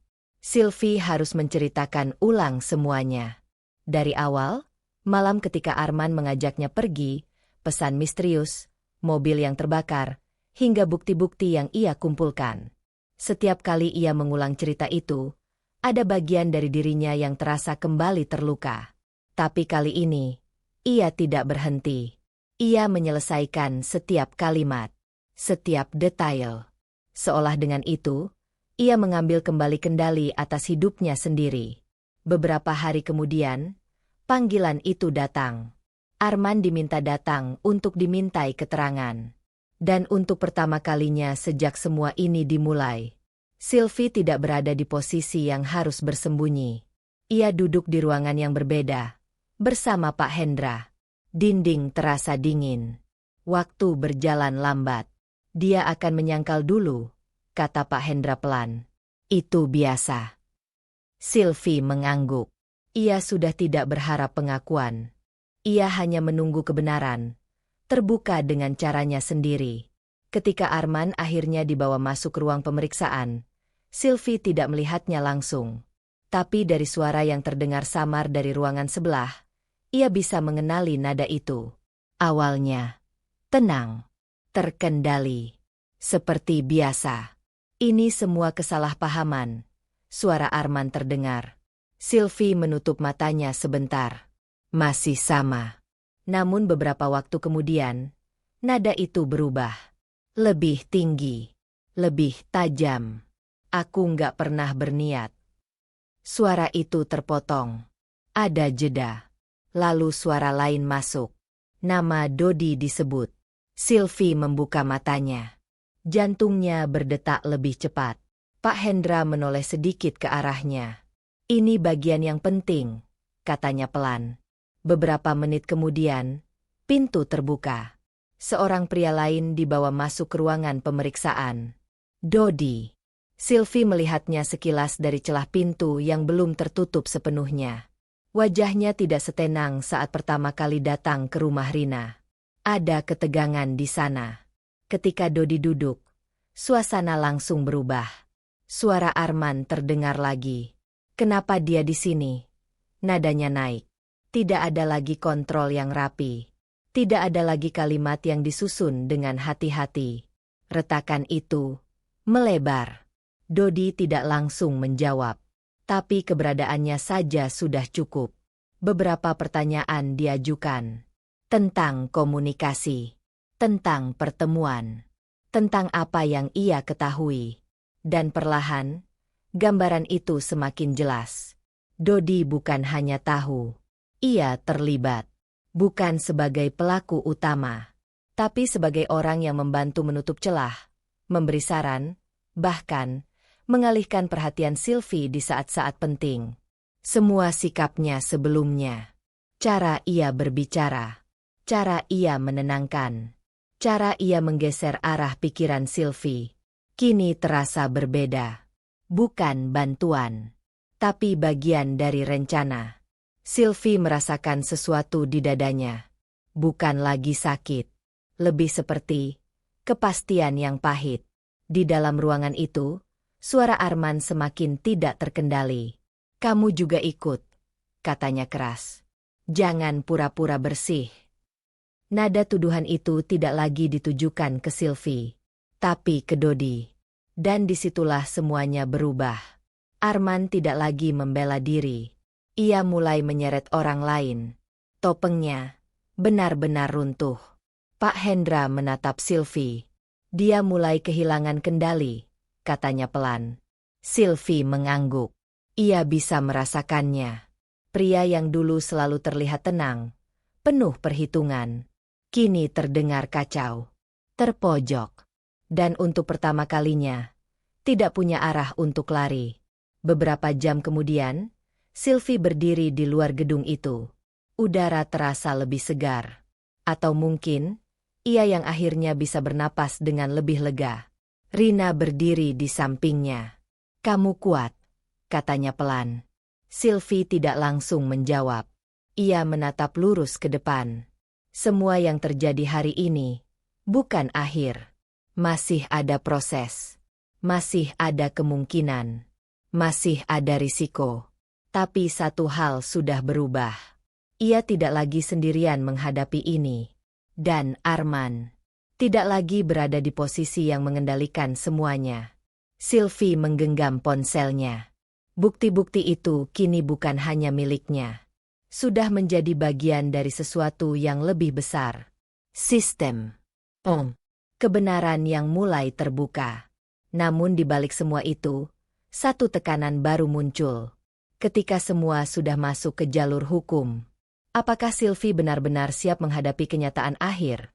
Bukan sebagai istri, tapi sebagai saksi yang menjatuhkan hidup seseorang yang dulu ia cintai? Apakah Sylvie benar-benar siap menghadapi kenyataan akhir? Bukan sebagai istri, tapi sebagai saksi yang menjatuhkan hidup seseorang yang dulu ia cintai? Pertanyaan itu akhirnya terjawab, bukan dengan kata-kata, tapi dengan keputusan.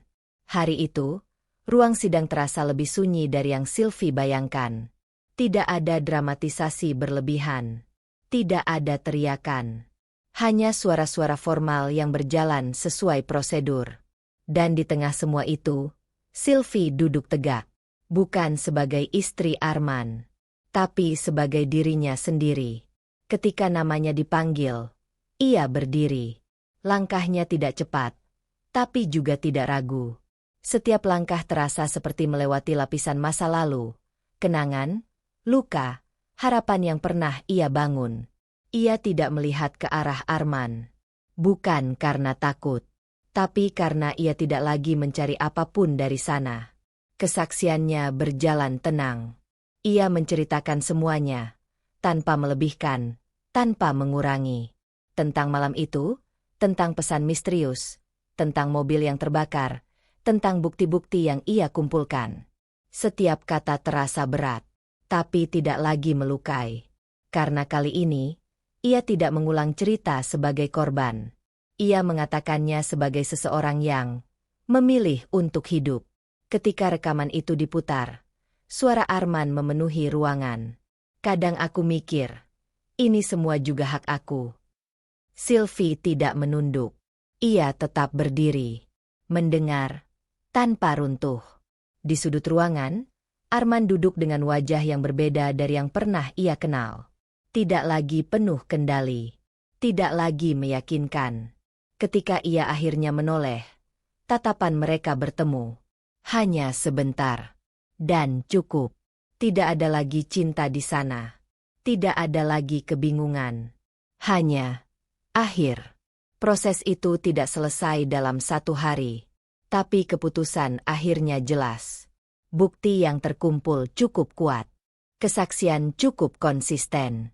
Dan pola yang terungkap tidak bisa dibantah lagi. Arman tidak lagi bisa menghindar. Konsekuensi itu datang. Bukan sebagai balas dendam, tapi sebagai hasil dari pilihan yang ia buat sendiri. Sylvie tidak hadir saat keputusan akhir dibacakan. Ia memilih tidak melihat bagian itu. Bukan karena lemah, tapi karena ia sudah tahu. Penutup dari cerita itu bukan lagi tentang Arman, melainkan tentang dirinya. Beberapa minggu kemudian, pagi terasa berbeda. Tidak ada lagi rasa waspada berlebihan. Tidak ada lagi bayangan yang terus mengikuti.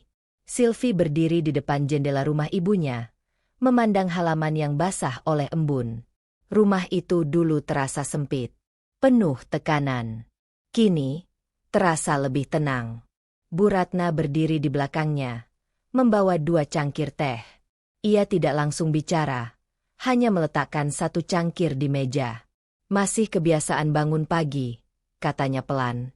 Sylvie tersenyum tipis. Iya. Beberapa detik hening. Hubungan mereka tidak langsung berubah hangat. Masih ada sisa-sisa masa lalu. Ucapan yang pernah menyakitkan. Pilihan yang pernah disesali. Aku salah waktu itu, kata Bu Ratna akhirnya. Suaranya tidak keras, tapi cukup jelas. Sylvie menoleh. Ini pertama kalinya ibunya mengatakannya secara langsung. Aku terlalu keras sama kamu, lanjut Bu Ratna. Aku pikir aku melindungi, ternyata malah bikin kamu menjauh. Sylvie menatapnya lama. Dulu, ia mungkin akan menangis. Sekarang, ia hanya menarik napas pelan. Aku juga salah, jawabnya. Aku terlalu lama bertahan, di tempat yang salah. Kalimat itu sederhana, tapi jujur. Bu Ratna mengangguk kecil. Tidak ada pelukan, tidak ada tangisan besar. Tapi ada sesuatu yang mulai terbentuk. Pemahaman. Pelan, tapi nyata. Siang itu, Sylvie bertemu Rina di sebuah tempat yang dulu terasa biasa, kini terasa seperti awal baru. Rina tersenyum begitu melihatnya. Akhirnya, katanya. Sylvie tertawa kecil. Akhirnya. Mereka duduk, berbicara tentang hal-hal sederhana. Tidak selalu tentang masa lalu. Tidak selalu tentang luka. Dan untuk pertama kalinya, Sylvie bisa tertawa tanpa beban di belakangnya. Kamu beda, kata Rina tiba-tiba. Lebih tenang? Tanya Sylvie. Lebih. Kamu, jawab Rina. Sylvie terdiam sejenak. Ia tidak tahu sejak kapan ia kehilangan dirinya sendiri. Tapi sekarang, ia tahu rasanya menemukannya kembali. Malam harinya, Sylvie duduk sendiri di kamarnya. Ponselnya tergeletak di meja. Di dalamnya, masih ada semua bukti itu. Rekaman, pesan, email. Semua yang dulu menjadi alat untuk bertahan. Ia membuka satu persatu. Bukan untuk mengingat luka, tapi untuk memastikan. Ia benar-benar sudah melewatinya. Setelah beberapa saat, ia menekan satu tombol. Menghapus. Satu persatu. Bukan karena melupakan, tapi karena ia tidak lagi membutuhkan itu untuk merasa kuat. Sylvie meletakkan ponselnya, menatap kosong ke depan, lalu tersenyum kecil. Ia tidak lagi melihat dirinya sebagai korban dari seseorang yang hampir merenggut segalanya. Ia melihat dirinya sebagai seseorang yang memilih untuk keluar, memilih untuk melawan, dan akhirnya memilih untuk hidup. Namun bahkan dalam ketenangan itu, satu hal tetap ia sadari. Kekuatan bukan berarti tidak pernah terluka, tapi tentang bagaimana ia memilih setelah luka itu terjadi. Dan kali ini, Sylvie memilih untuk melangkah tanpa membawa beban yang bukan lagi miliknya. Kadang, orang yang paling kita percaya justru yang paling berbahaya. Tapi dari sana, kita belajar satu hal. Kehilangan orang lain tidak pernah lebih menyakitkan daripada kehilangan diri sendiri. Kalau kamu setuju bahwa harga diri itu lebih penting dari mempertahankan hubungan yang menyakitkan, jangan lupa like dan tulis di komentar. Aku berhak bahagia.